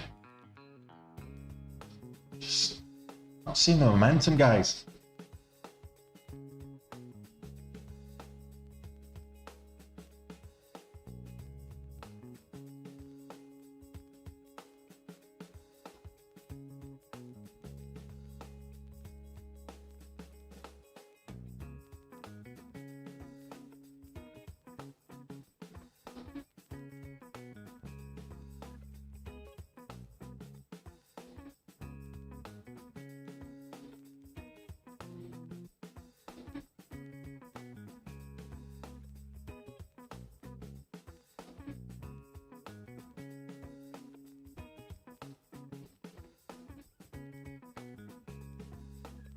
Fortress Biotech did a reverse split in October and it sold off.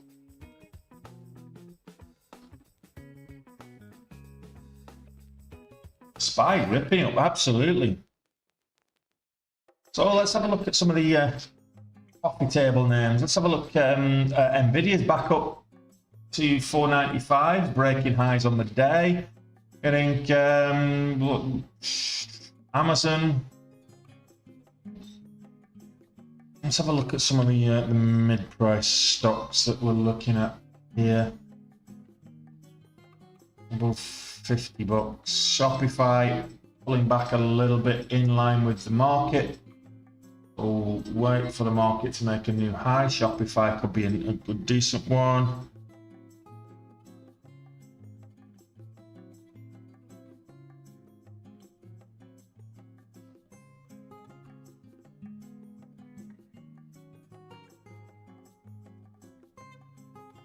Do a quick update. Over $20. Let's do over $10. Let's see what that gives us.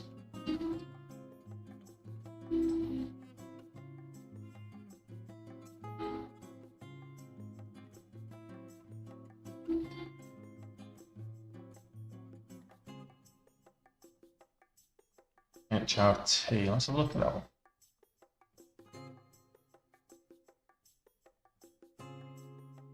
High right.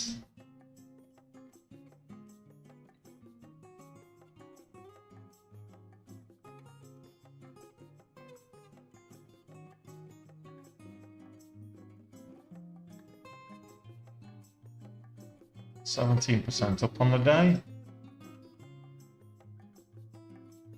Not great volume though.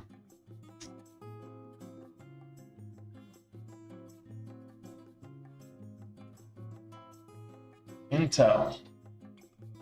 This could be a precursor to tomorrow's earnings at Nvidia. Intel up a couple of percent.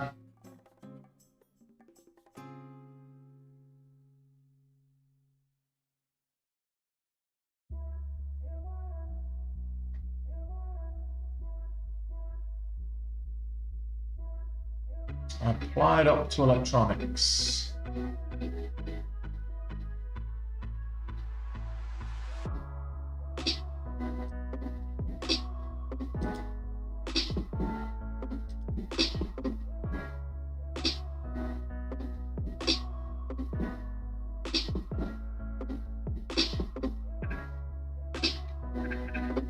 Oh, look at the volatility on Mural Oncology. 10-cent spreads. A range 20 cents. That last hand just popped up and just broke a pre-market high there. Just popped up what 50 cents on that last candle.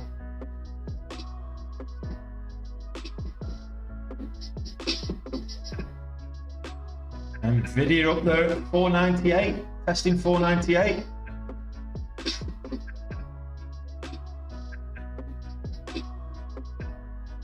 Love to see it.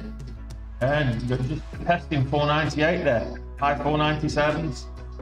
You love to see it. You love to see it.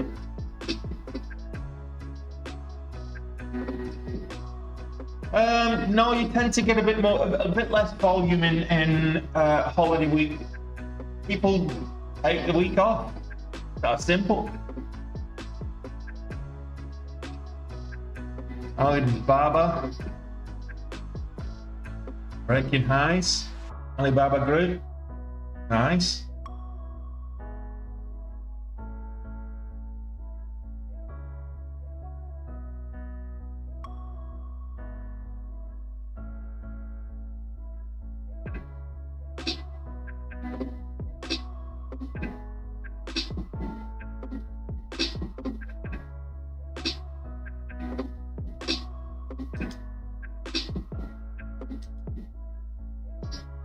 Yeah, GDC is underneath the VWAP.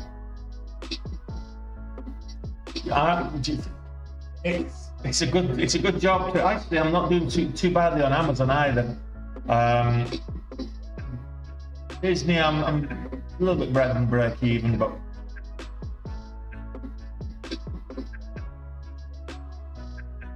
Pepsi and Procter are letting me down though.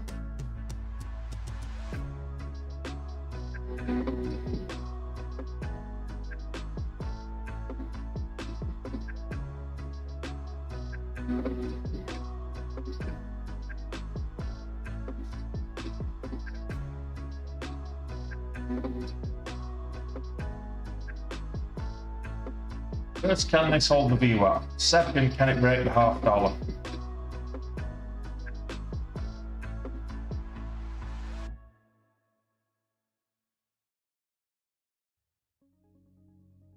Well, good luck on that one there, Cal.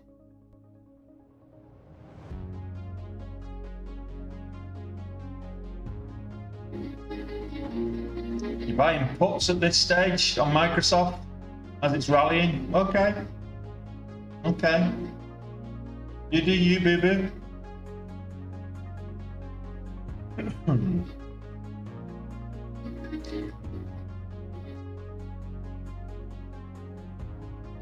Good luck with that. Microsoft puts as it's moving higher.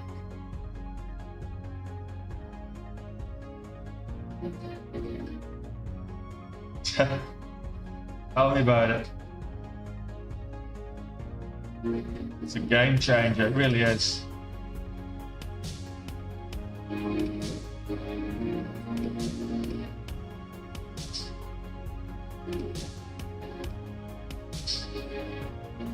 It's not, look, you want to try and get something that's really extended to the upside if it's if you're taking, if you're buying puts to get a, move to the downside, that's fine. But when the market's showing such strength, it follows the market. I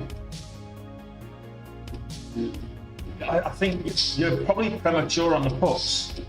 Just my opinion, though. You do you, boo-boo.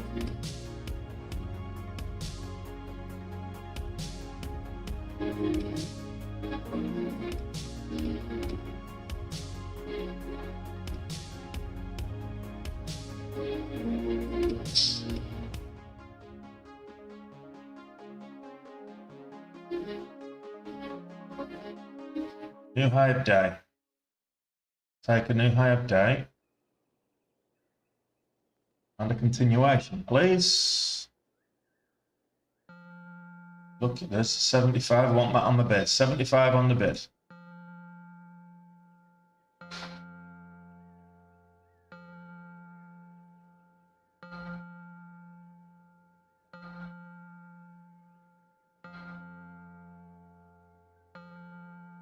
Still got a little bit of movement to the upside here.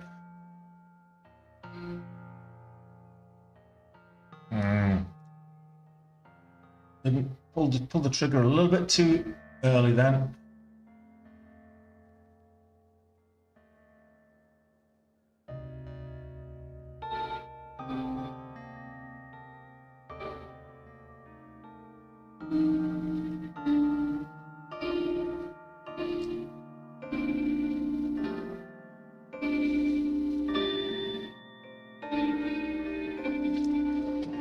Looking for $5 now.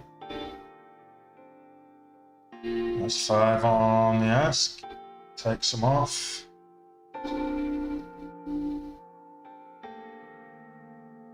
Trailing stop in it.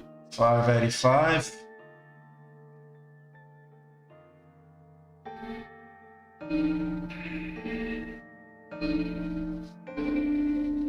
Halted. Okay, got 20-cent trailing stop. It looks like right now it's saying a resumption at 520, so that will be a nice gap up. And halted. So let's have a look at what else. I'm covered there, don't have to worry about that. We'll come back to that at 10:14 and see where it goes. If I get stopped out, I get stopped out just above break even, but I'm giving it a little bit, because I think if it halts, if it resumes at 482, 485, then I'll get stopped out. But it's looking like a gap down now, so I can't see. It's probably going to be a 10-minute halt the way this is looking.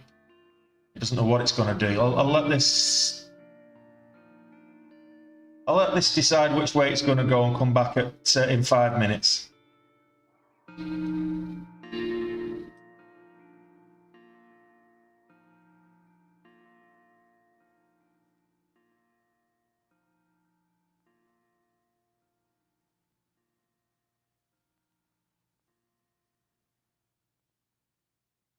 All right, Mira, Pharma, that's halted as well. It's halted the last, what? No, that wasn't a halt. What was that?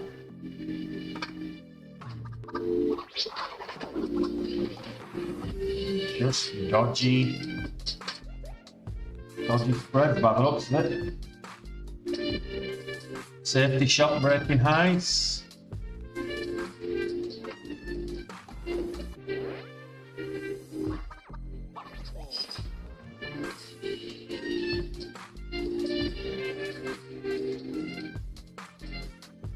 Safety shot's having a good day.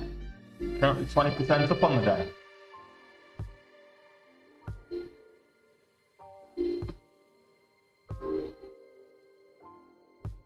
What's that? Tempest?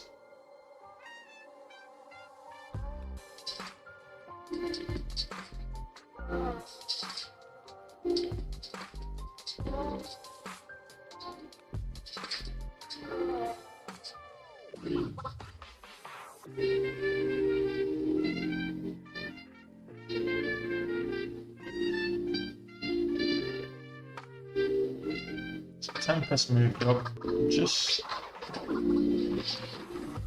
not in momentum. Safety shot's looking nice, over $4, I think.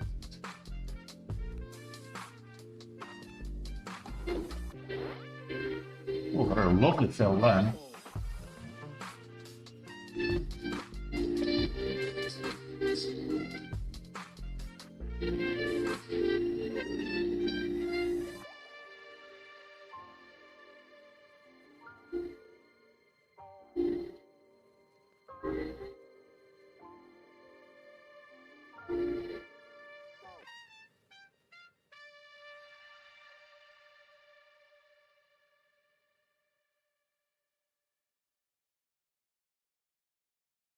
$0.10 trailing stop on this one. Let's go back to GDC. Let that play over $4. I'm all good. There you go. That's a nice move up. Already in the good there. What's the resumption looking like? 505. So it says the level resumption. Looks like a level resumption. If it pulls back, and I get stopped out for a little over break even. But we'll see.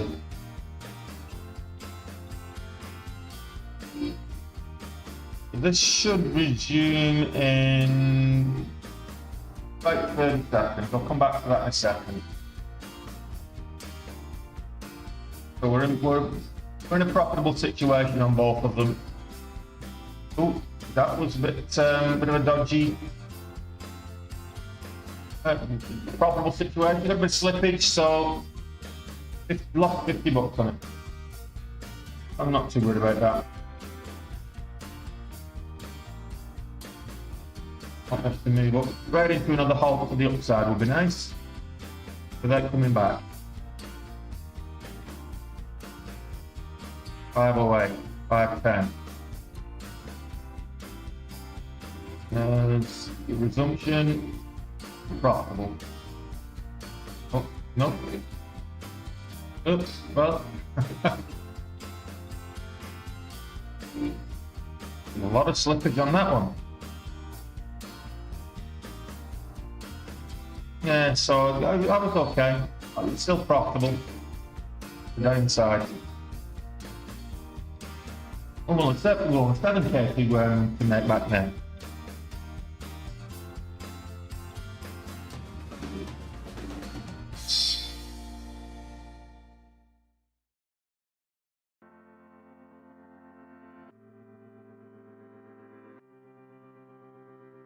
Yeah, so we've got we're going in the right direction. It's going to be a long slog. I can feel it already. The GDC halted it, but where's the momentum now? Go back to YPF. I think we had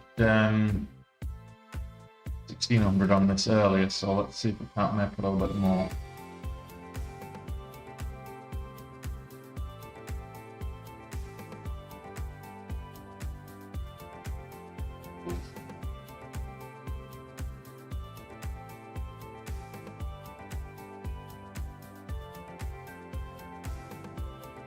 Well, GDC, it might bounce at the on the VWAP, we'll see.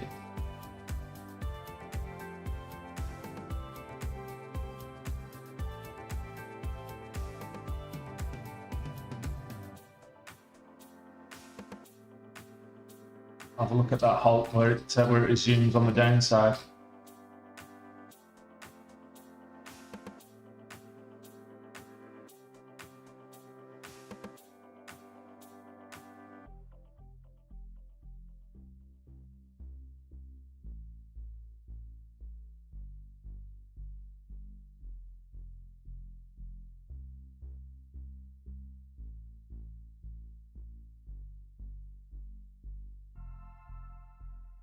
Mirror, I called Mirror out for a bit of volatility as well, but that's Microsoft.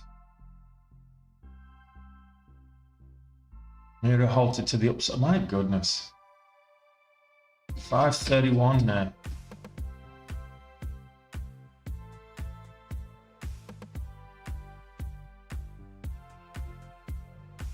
3 red, 4 green. Things are turning in my favour. Mira 585 resumption. Wow, Mira Pharmaceutical. There's no volume on it though. That's the thing. There's no volume. You're gonna find it very difficult to get in and out with that lack of volume. You're looking at a 450 resumption, so pretty much just a small gap down. It's 457 was the halt, so 450 resumption on GDC.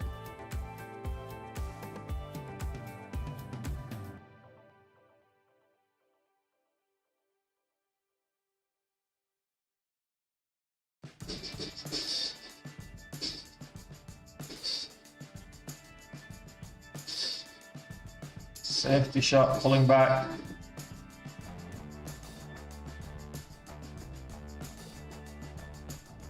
Yeah, lost a penny.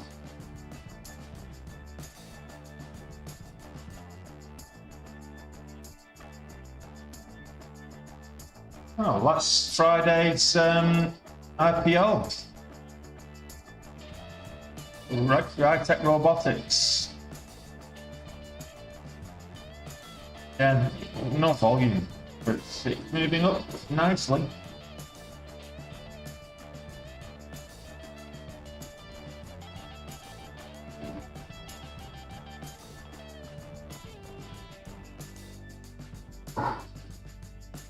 To the halt level 579, or 576 halt level, sorry.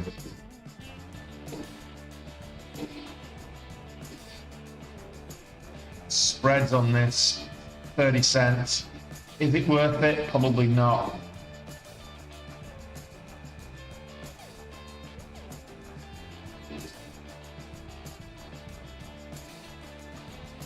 Windows 15, so 20. So it should resume in about 30 seconds. Let's see if this bounces and moves up.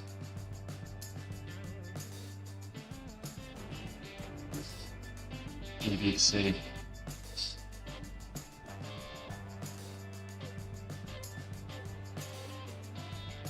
The VWAP currently is 450 and change. Resumption at 450, that's pretty much a VWAP resumption. Does it bounce or does it break down?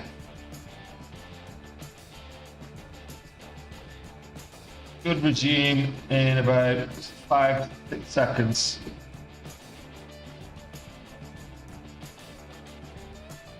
Ooh. That was a bit of a sell.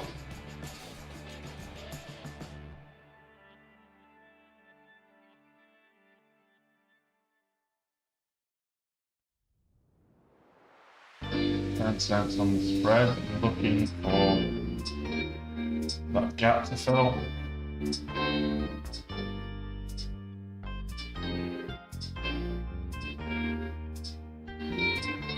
Well, we'll see. GTC making moves now as well.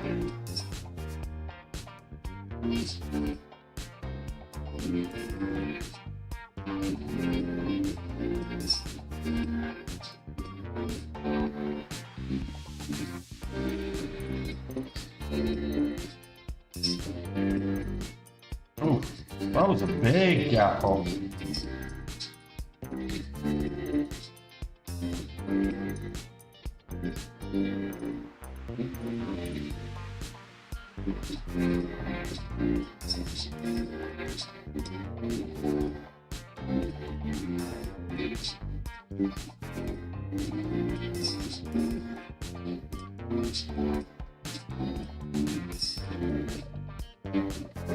Strange, you'll give it that much.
It's not getting the bid into a profitable situation. That's the thing with this one right there. The ask's going up to like 30, but the bid's not getting over 620. 27 on that occasion. We've got a new high of day there.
Let's get that light count up, guys.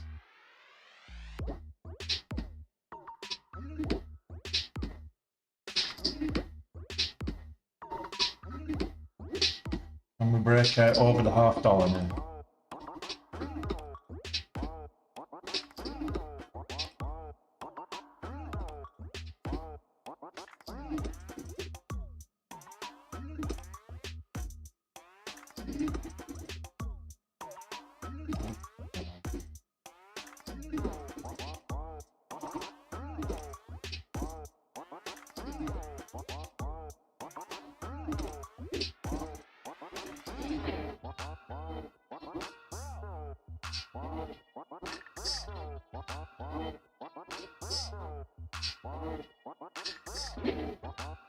He's back up about 620.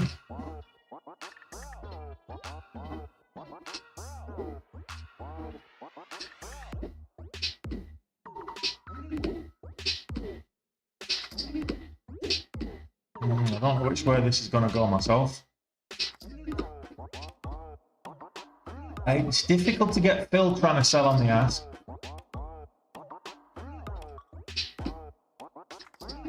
Half the time you don't.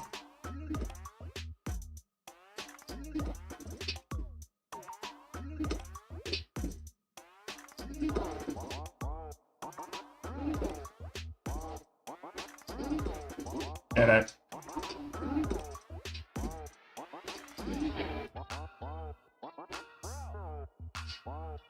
Yeah. It's gonna be, it's one of those, it's turned into one of those days. The old, Bride's 90, up, down, up, down. Back to 9k down. GDC doing.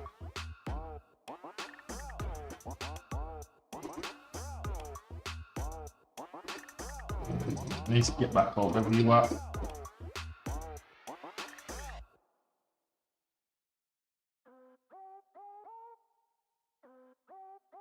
Yeah, no volume.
$5.41 resumption.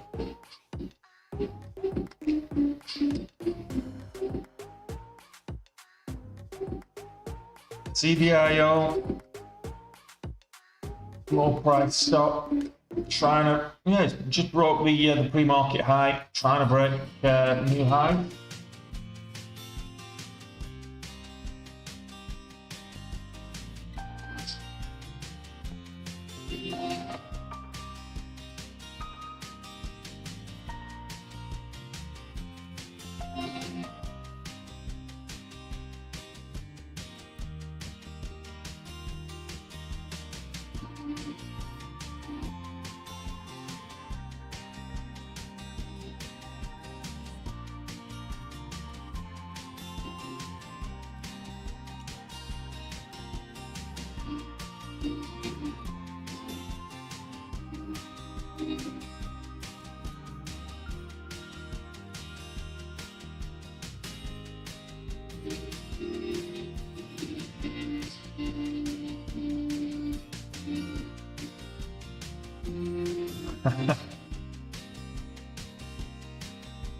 That can be a problem.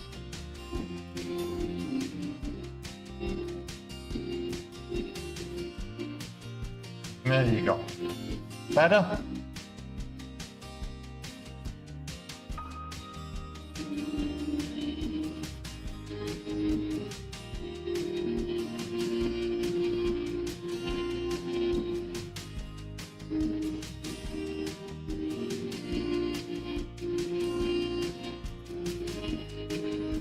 Come on, give me something to try. The S&P 500 is looking nice though.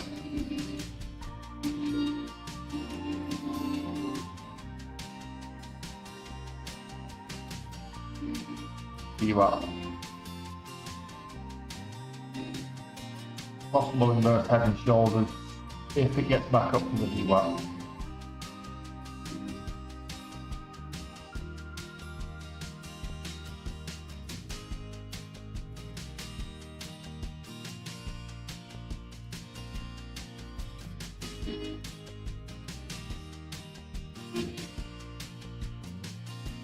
Right, tech robotics.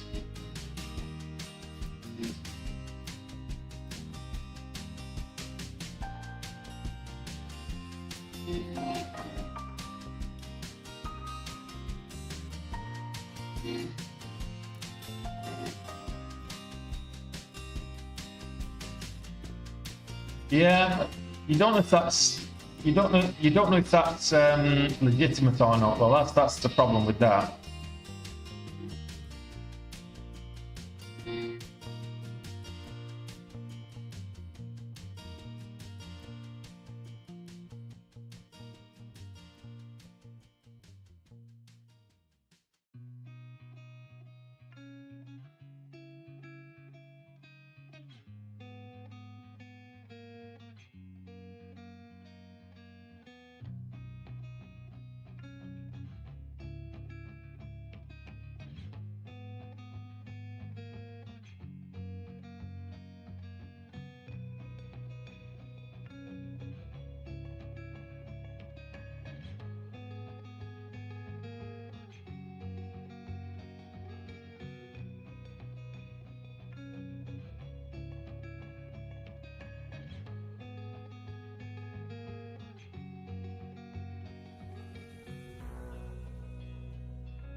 Bolted to the downside again.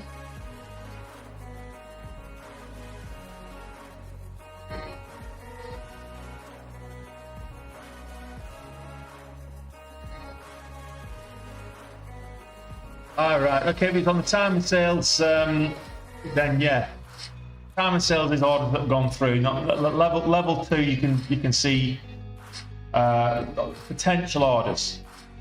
You don't always execute though. Some of them you can spoof orders on level 2.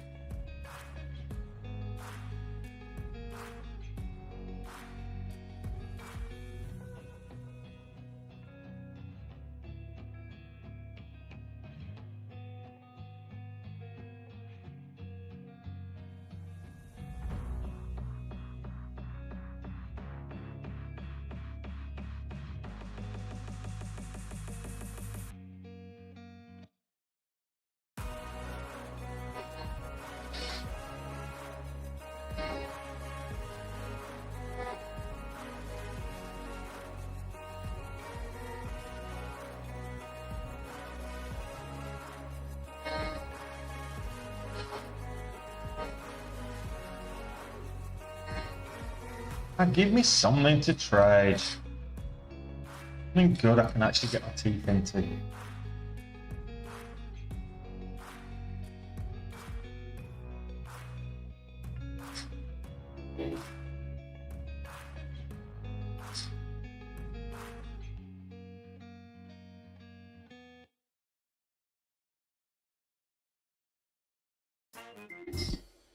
Anybody see anything moving at all?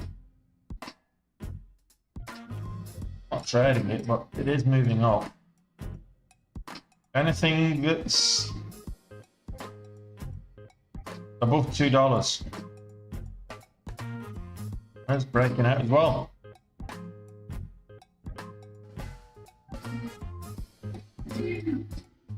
Yeah, just yeah, there's some big orders going through on CDIO, some really big orders.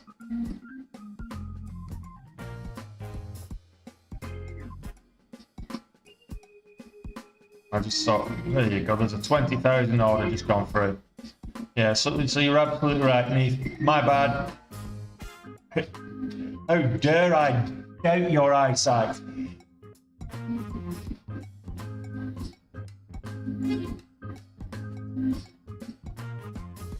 Yeah, but it's not doing it on volume. I see what you mean, Art, but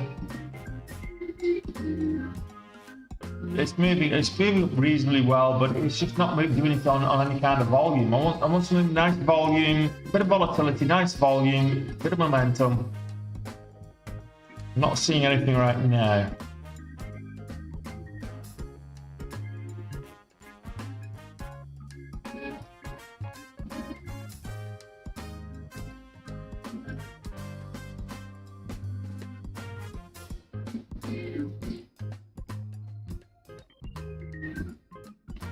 Have a look at the higher stocks, the mid caps and above.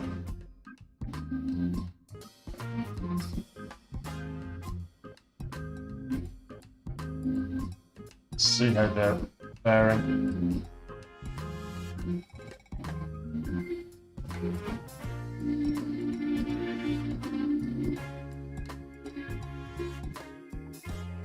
Upstart.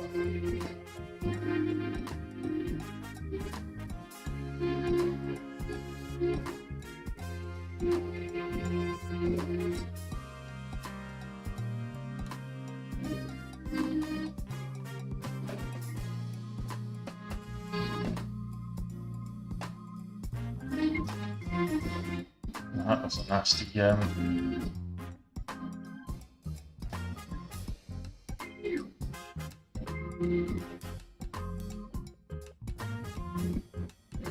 Crisper. 10%. Very nice. For a $70 stock, 10% is a lot. Why is Crisper moving?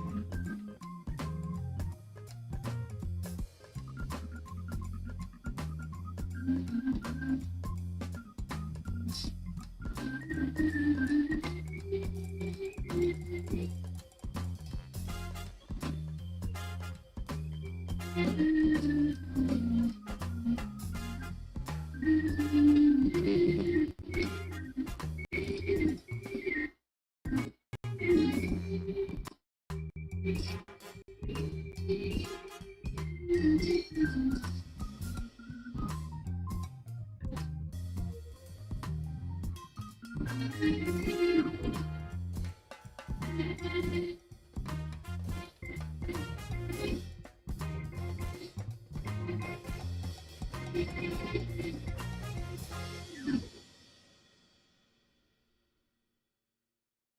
right, okay. CRISPR therapeutic AG's historic milestone. Regulatory approval for gene editing therapy boosts stock buy rating.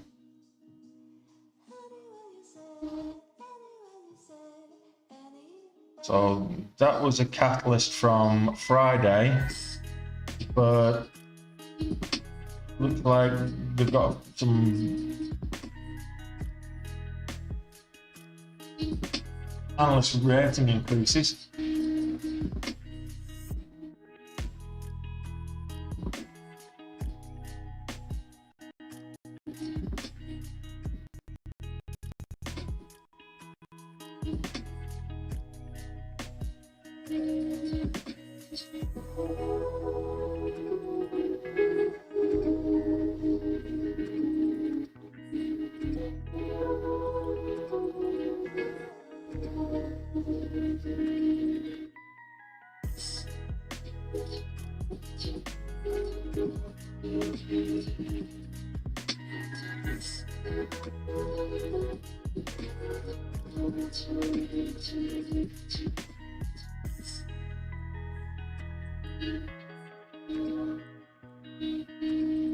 No worries, buy the dip. Glad to hear it.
Hi, sweetie.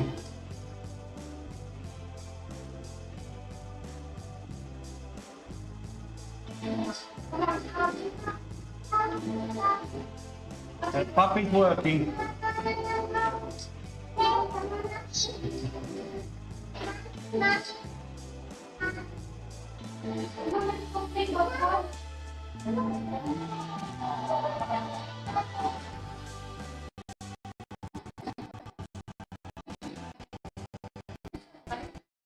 Yeah.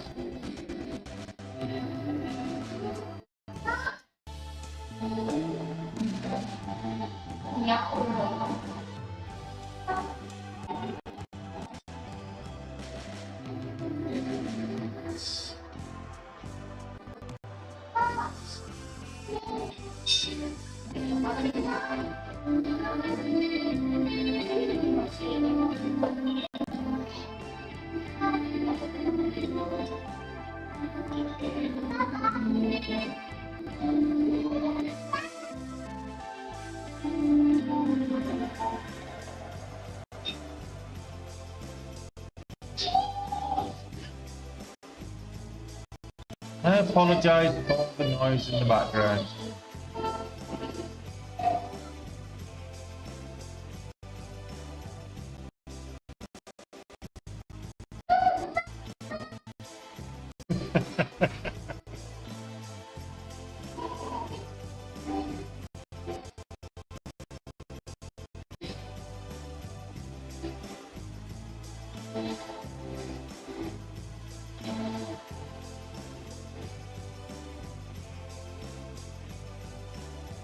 In case you hadn't guessed, that was my little girl having a little tantrum because she had to move out of the office.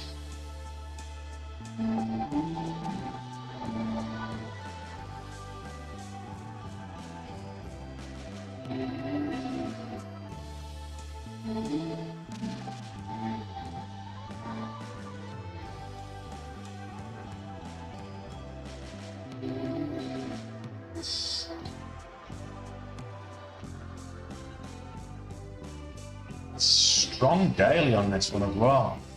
It's early November. It's $25. It's in the last week and a bit.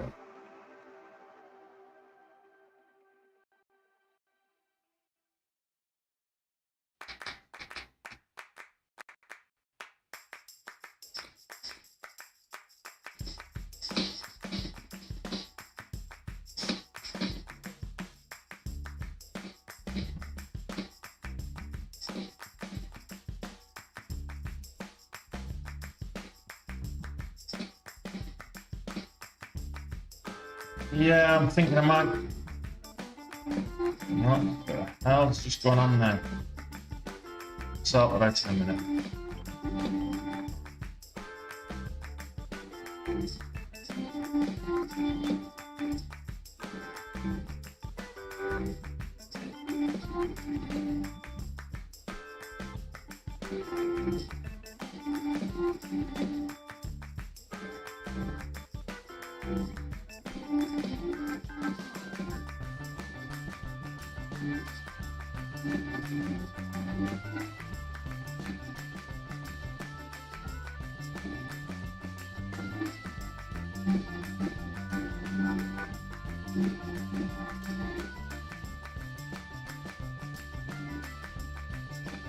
Yeah, I'm multitasking. I've got too many things going on.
It's slow all day.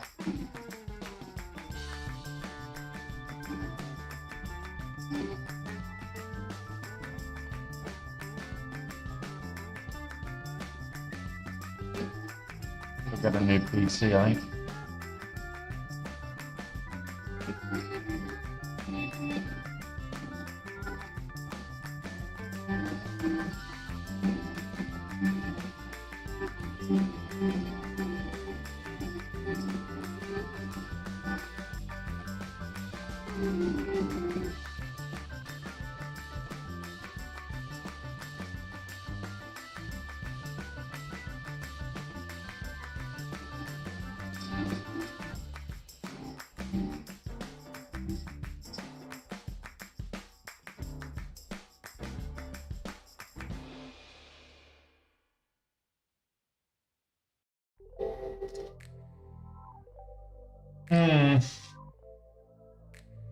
There's not a lot that is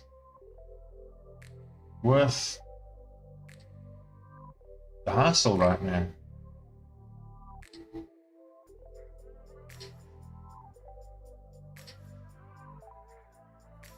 PLC, take a look at that one.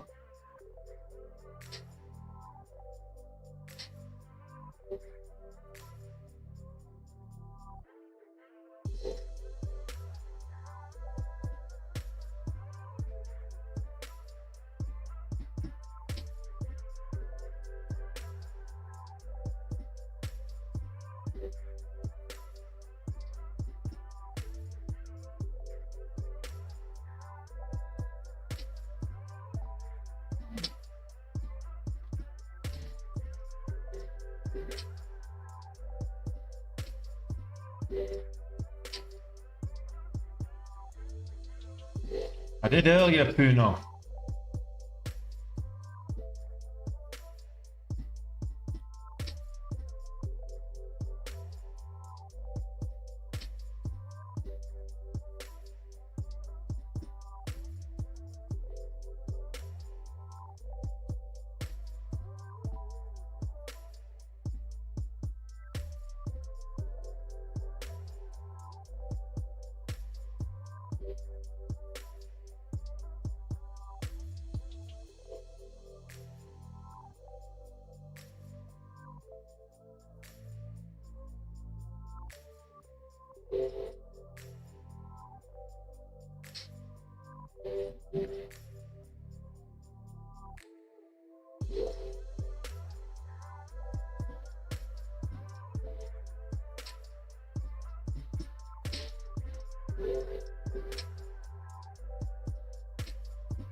Look at mirror on resumption, 5-2.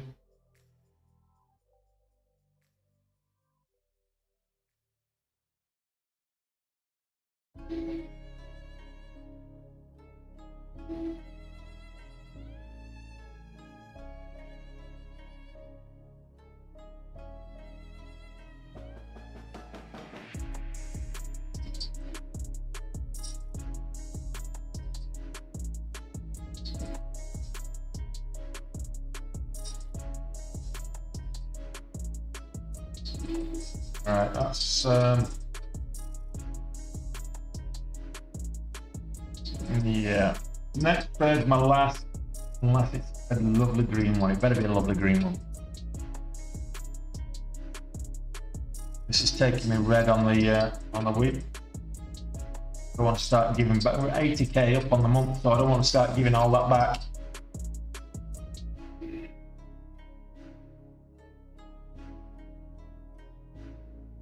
Oh, what just happened there?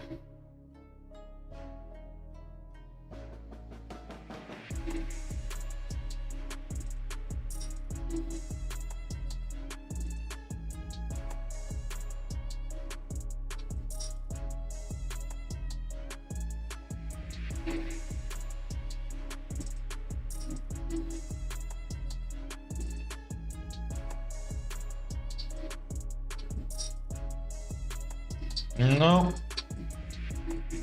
not seeing any catalyst for a move of that magnitude.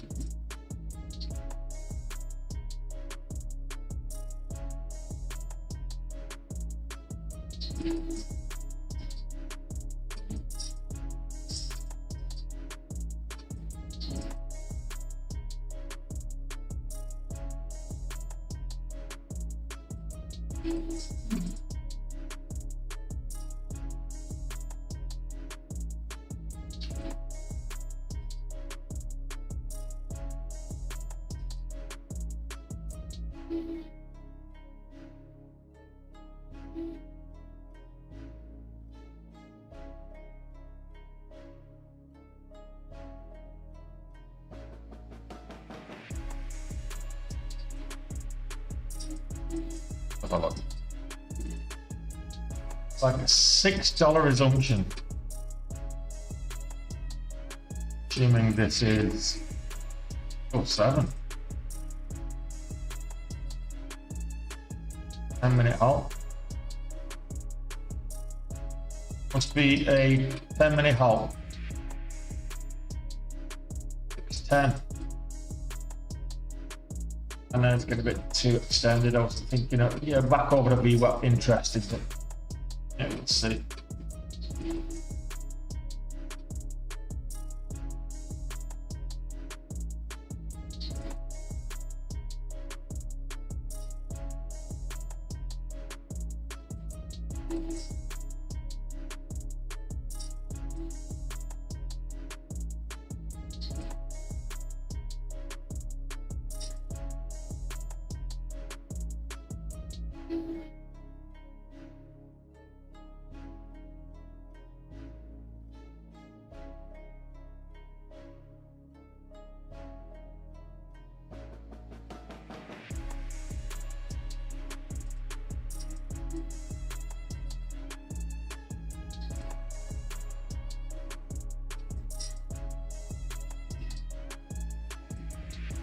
What are you seeing, guys? Anything?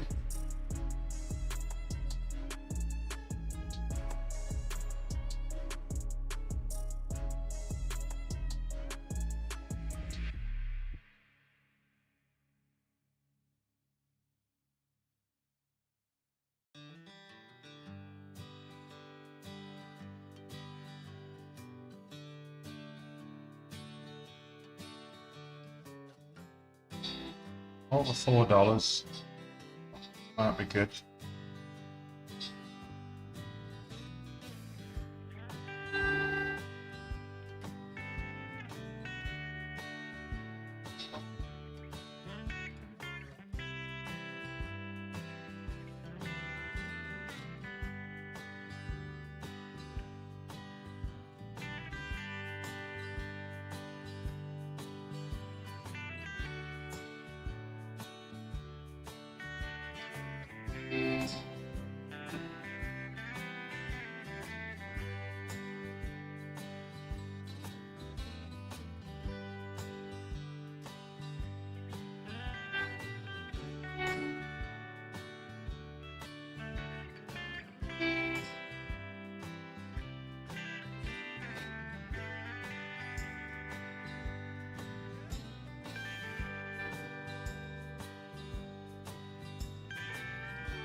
No, I won't get a 50% pop on this because the halt level is 37, 437, but if I get 20 cents, I'll take that.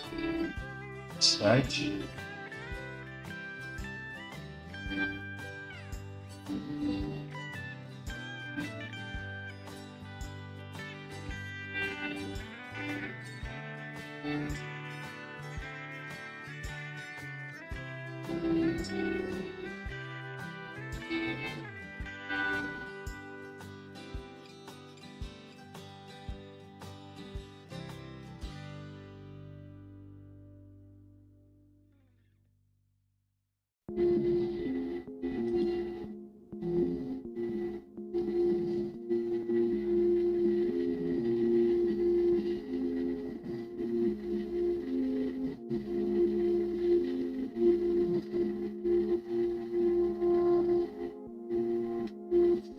$5.40 resumption. It might pull back at the VWAP then. Might carry on.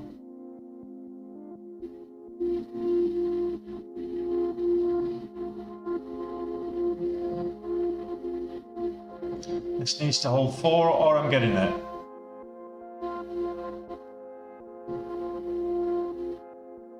I've never got the 10 cents.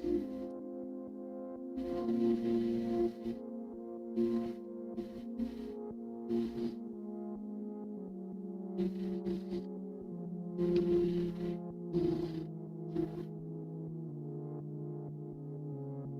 spreads at the minute. That's the resumption.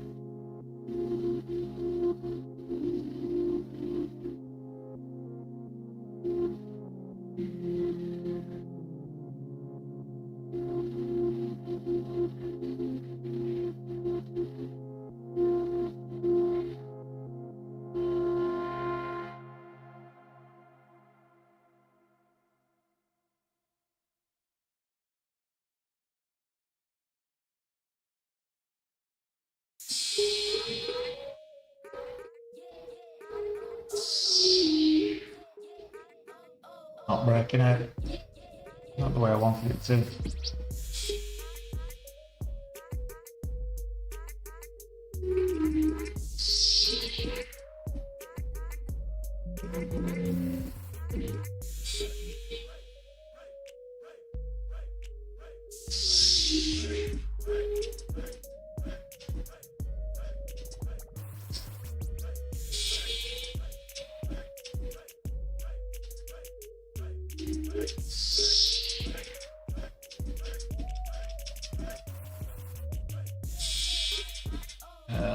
This opportunity, if it can get over a VWAP, over 550, what's a VWAP? 549. So over a $0.50, there's an opportunity there.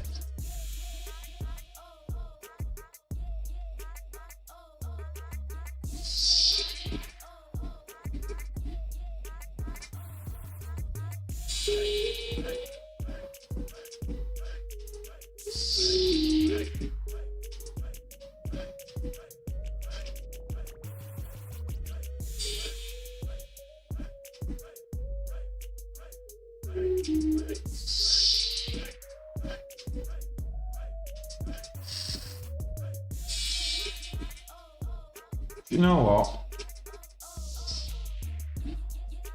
Another bad day at the office. Should have been hole and hose by now.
Yeah, safety shot, devil horns there. Just be careful if you're in safety shot, devil horns here on the 2 minute.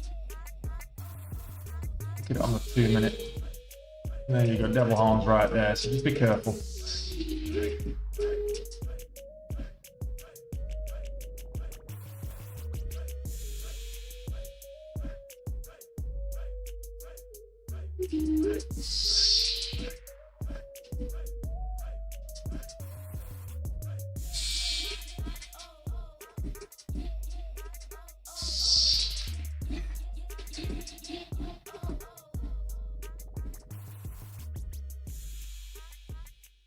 Struggling to find anything worth trading right now. No setups at all that are any good.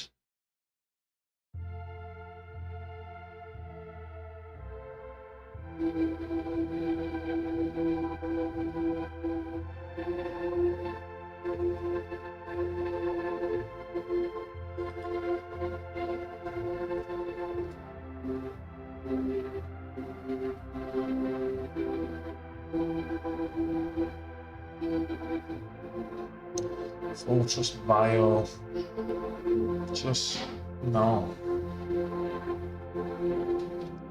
Well, guys, what do you think?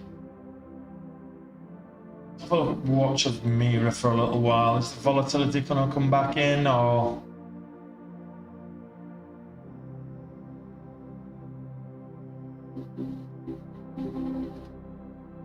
Above, Josh, I think Nvidia gets right now 497. We'll probably see a 500. It'll probably test 500 today, but certainly after hours tomorrow, we're going to get a pump. Nvidia will report good earnings tomorrow, and you probably get a between 15 and $20 move on Nvidia, possibly even 50.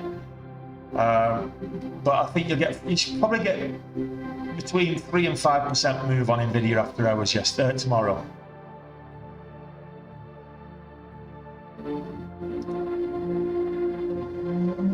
Well, there you go.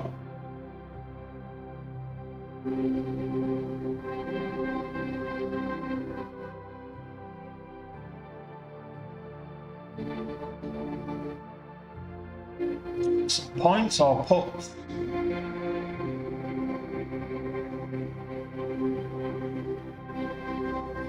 Yeah, I'm guilty of overtrading today, for sure.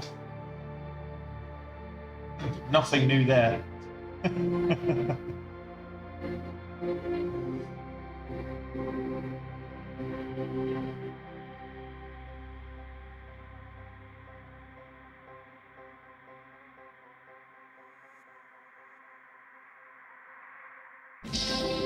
Well, yeah, absolutely cast. Degenerate. Over $5, I think Mira could go back up and retest the view up here. 510.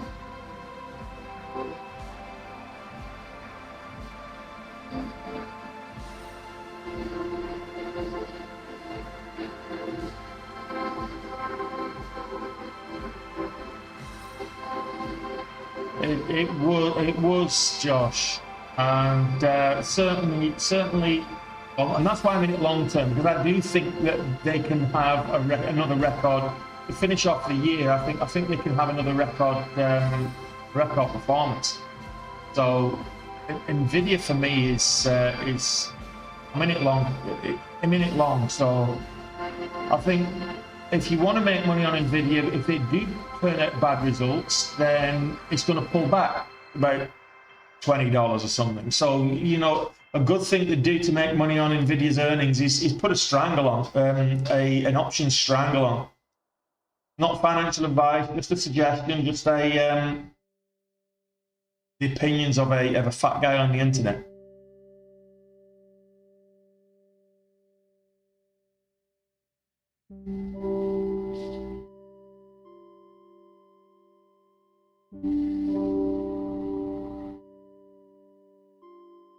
Wave dancer popped.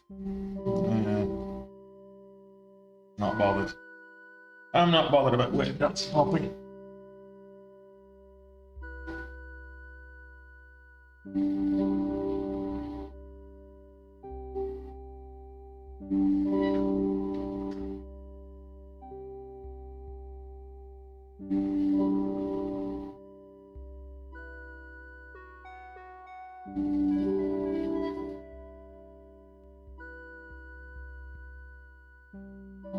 When do I take profits on Nvidia?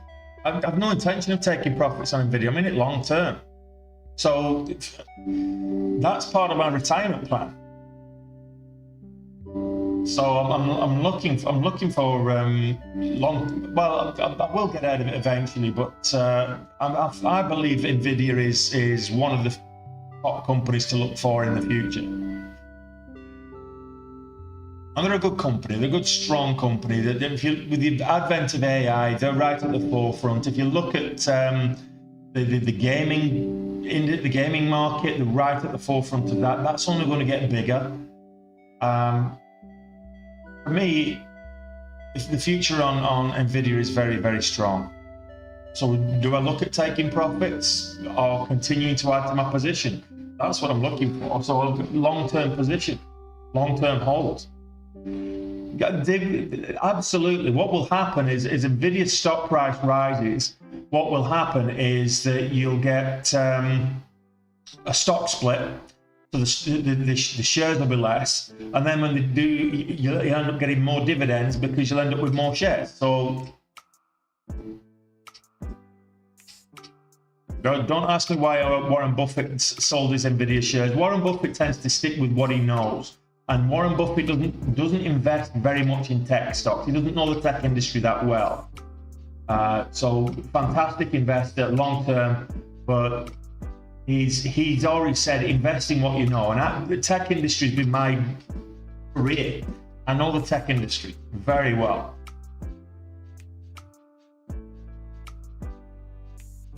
I mean, I've worked for Dell EMC, I've worked for Veritas, I've worked for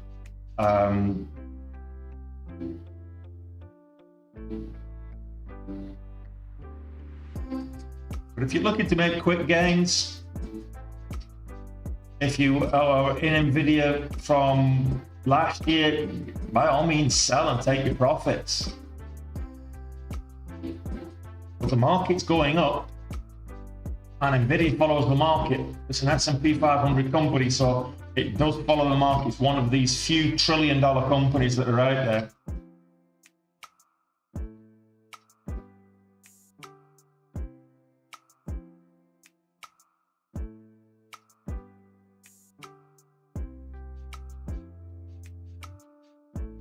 I'm not on the board there, Fark, so I couldn't tell you. There'd be complete speculation if when they did a stock split.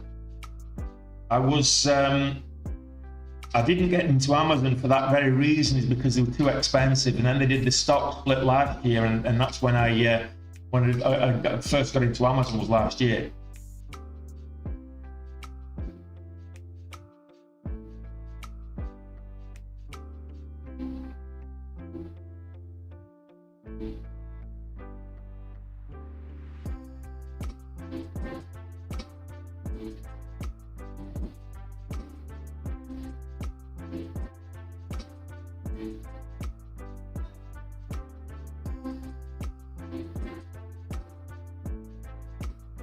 And we're breaking out.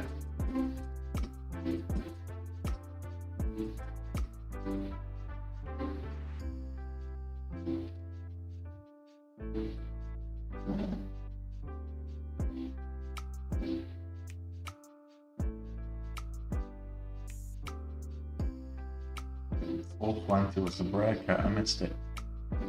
I'll go for $425. Let's see if we can't get it.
Basically stayed. Python moves well.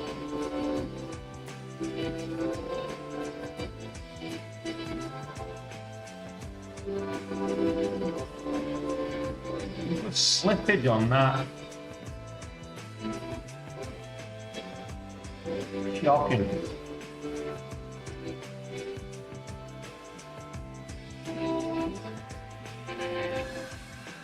What did I get filled at there? That is shocking slippage. Terrible, terrible. Trade zero. As a broker for international clients, for me, look, fill your boots. You've got to do your own research, but I wouldn't touch them. The platform's not great, from what I've heard. I've not used them myself, but the platform is a proprietary platform. They only do the zero commissions for limit orders that are adding liquidity. So if you're sending marketable limit orders, you're going to get charged commissions for it. Market orders, you get charged commissions for it. Stop orders, you get charged commissions for it. So it's only on limit orders that are not marketable. That was terrible slippage. I got 16 cent slippage on that. So the 10-cent trailing stop, and the high of that candle was 438. That's terrible slippage.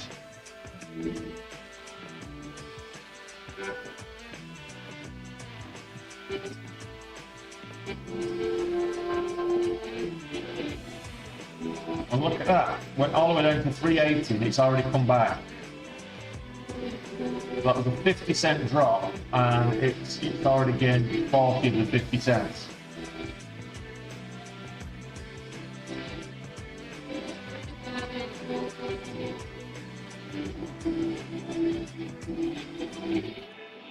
Did buy the dip.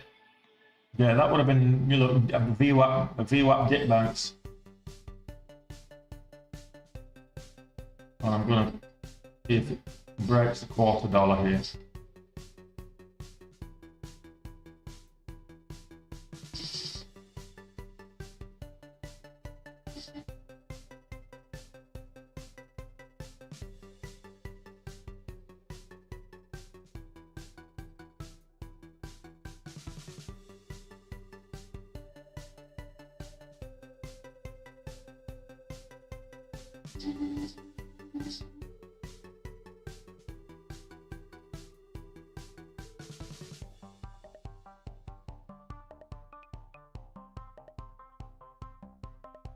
So a marketable limit order is basically you're buying on the ask plus a limit that you've got. So if you do buy the ask plus 5 cents, or you buy the bid plus 10 cents, and you've got the ask, it's a marketable order because it's within your range, within your limit range. The ask is within your limit range. So you're buying the ask plus 10 cents or less, whatever it is. That's a marketable. It's not a market order because it won't, if it's moving fast, it won't fill your order if it goes beyond that point. And that takes out liquidity. But if you put your buy at, let's say it's currently at 4.05. If I put my buy at $4 now, then it's a non-marketable order because I'm not going to get filled below the bid until it comes back and catches me.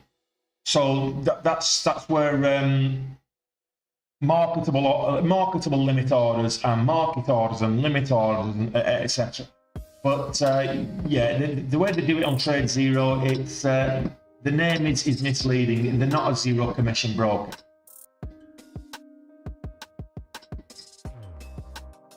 Yeah, I'm going to wrap it up.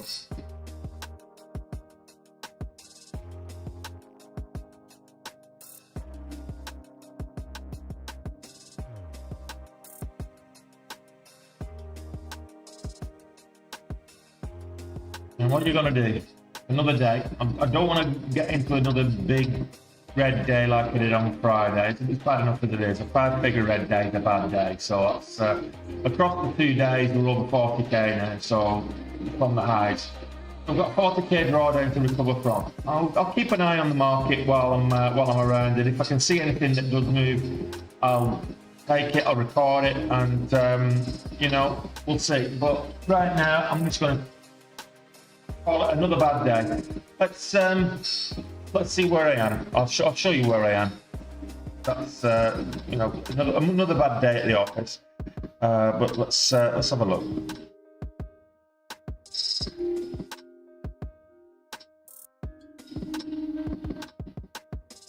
That's not it. That's the one I want. That's my Benzinga. Let me just tick top stream as well.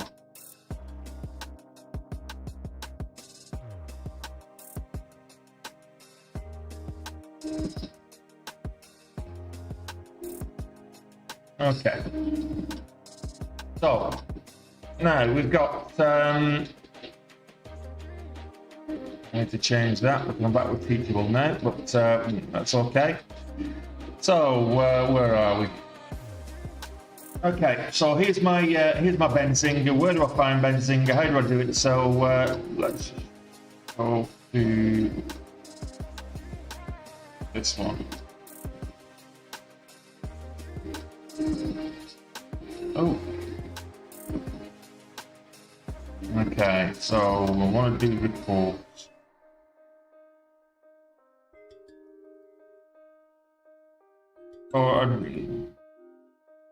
I've just got the calendar, it's easy to do it that way. 80k, 80,500. So yeah, we had a bit of a disaster on Friday, 33.5k. So we've got that to come back from. We've just added the thick end of 12k to that. So we're now effectively 45k in drawdowns.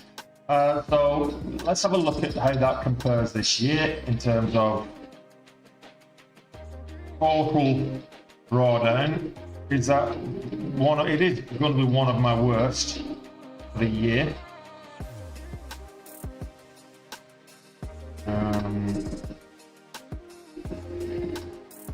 Win loss expectation. Oh, it's nowhere near my worst. My worst drawdown was down here at 64k. I did have that drawdown there at the beginning of October, which pretty much ruined October for me. So that was 58. So we're now down to 45. So what was that one? That was 49. So it's going to be my fourth worst drawdown of the year. And from being the fifth best month of the year to having my fifth worst drawdown of the year, still not too bad. I mean, if we look at where we're at, it takes 12k off, but months of the year, that'll take me to 68. So we've got a bit of work to do to get back over the 100k mark for the month. But we're now nowhere near September. We're closer to we're closer to July. So we need to get back past September and do that. But there you go. So yeah, if you want to learn how to trade, remember you can join the group Day Trade with Tony. I'm running a special this month only, Black Friday special. It is Thanksgiving on Thursday. So remember that on Thursday you can join the Day Trade with Tony education program for 40% off just by using the Black Friday coupon code. So the Black Friday coupon code is Black Friday 40.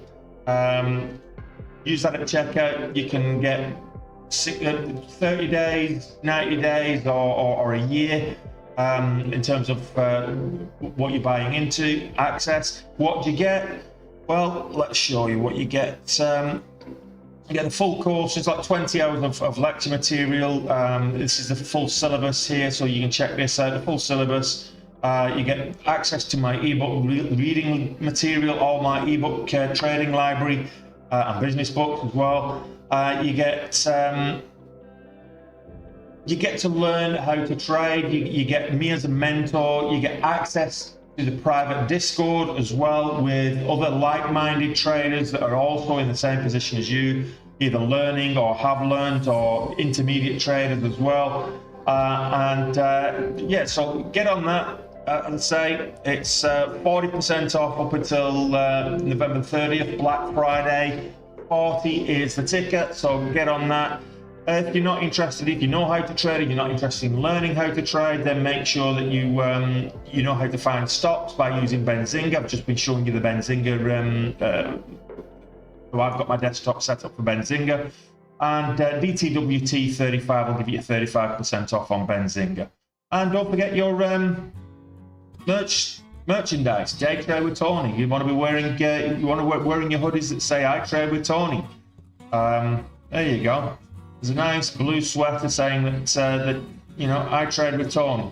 You don't have to. It doesn't have to be blue. It can be white. So you've got whatever colour that you want. It could be white. It could be a nice sweatshirt, grey, whatever you want. So get on that, and I'm gonna lock it in and put it down to a bad day, and we'll be back at it tomorrow. So come back tomorrow, 8 o'clock. We'll be doing it from 8 a.m. That's 90 minutes before the market opens. We'll do it all again tomorrow. It is a big day tomorrow. We've got Nvidia earnings after hours as well. So there's some decent, well, not just Nvidia, but there's some decent earnings tomorrow as well. So we'll see. We might still make some money this month. We're like I said, 68k in the hole that we've. So 68k in profit. We're 45 in the hole that we need to recover now. So in terms of drawdown, so we'll knock it on the head for now, and we'll do it all again tomorrow. So in the meantime, guys, I'll end the stream. If I do take any decent trades, I will be recording them and I'll put them out as a separate update. Okay, take it easy, guys.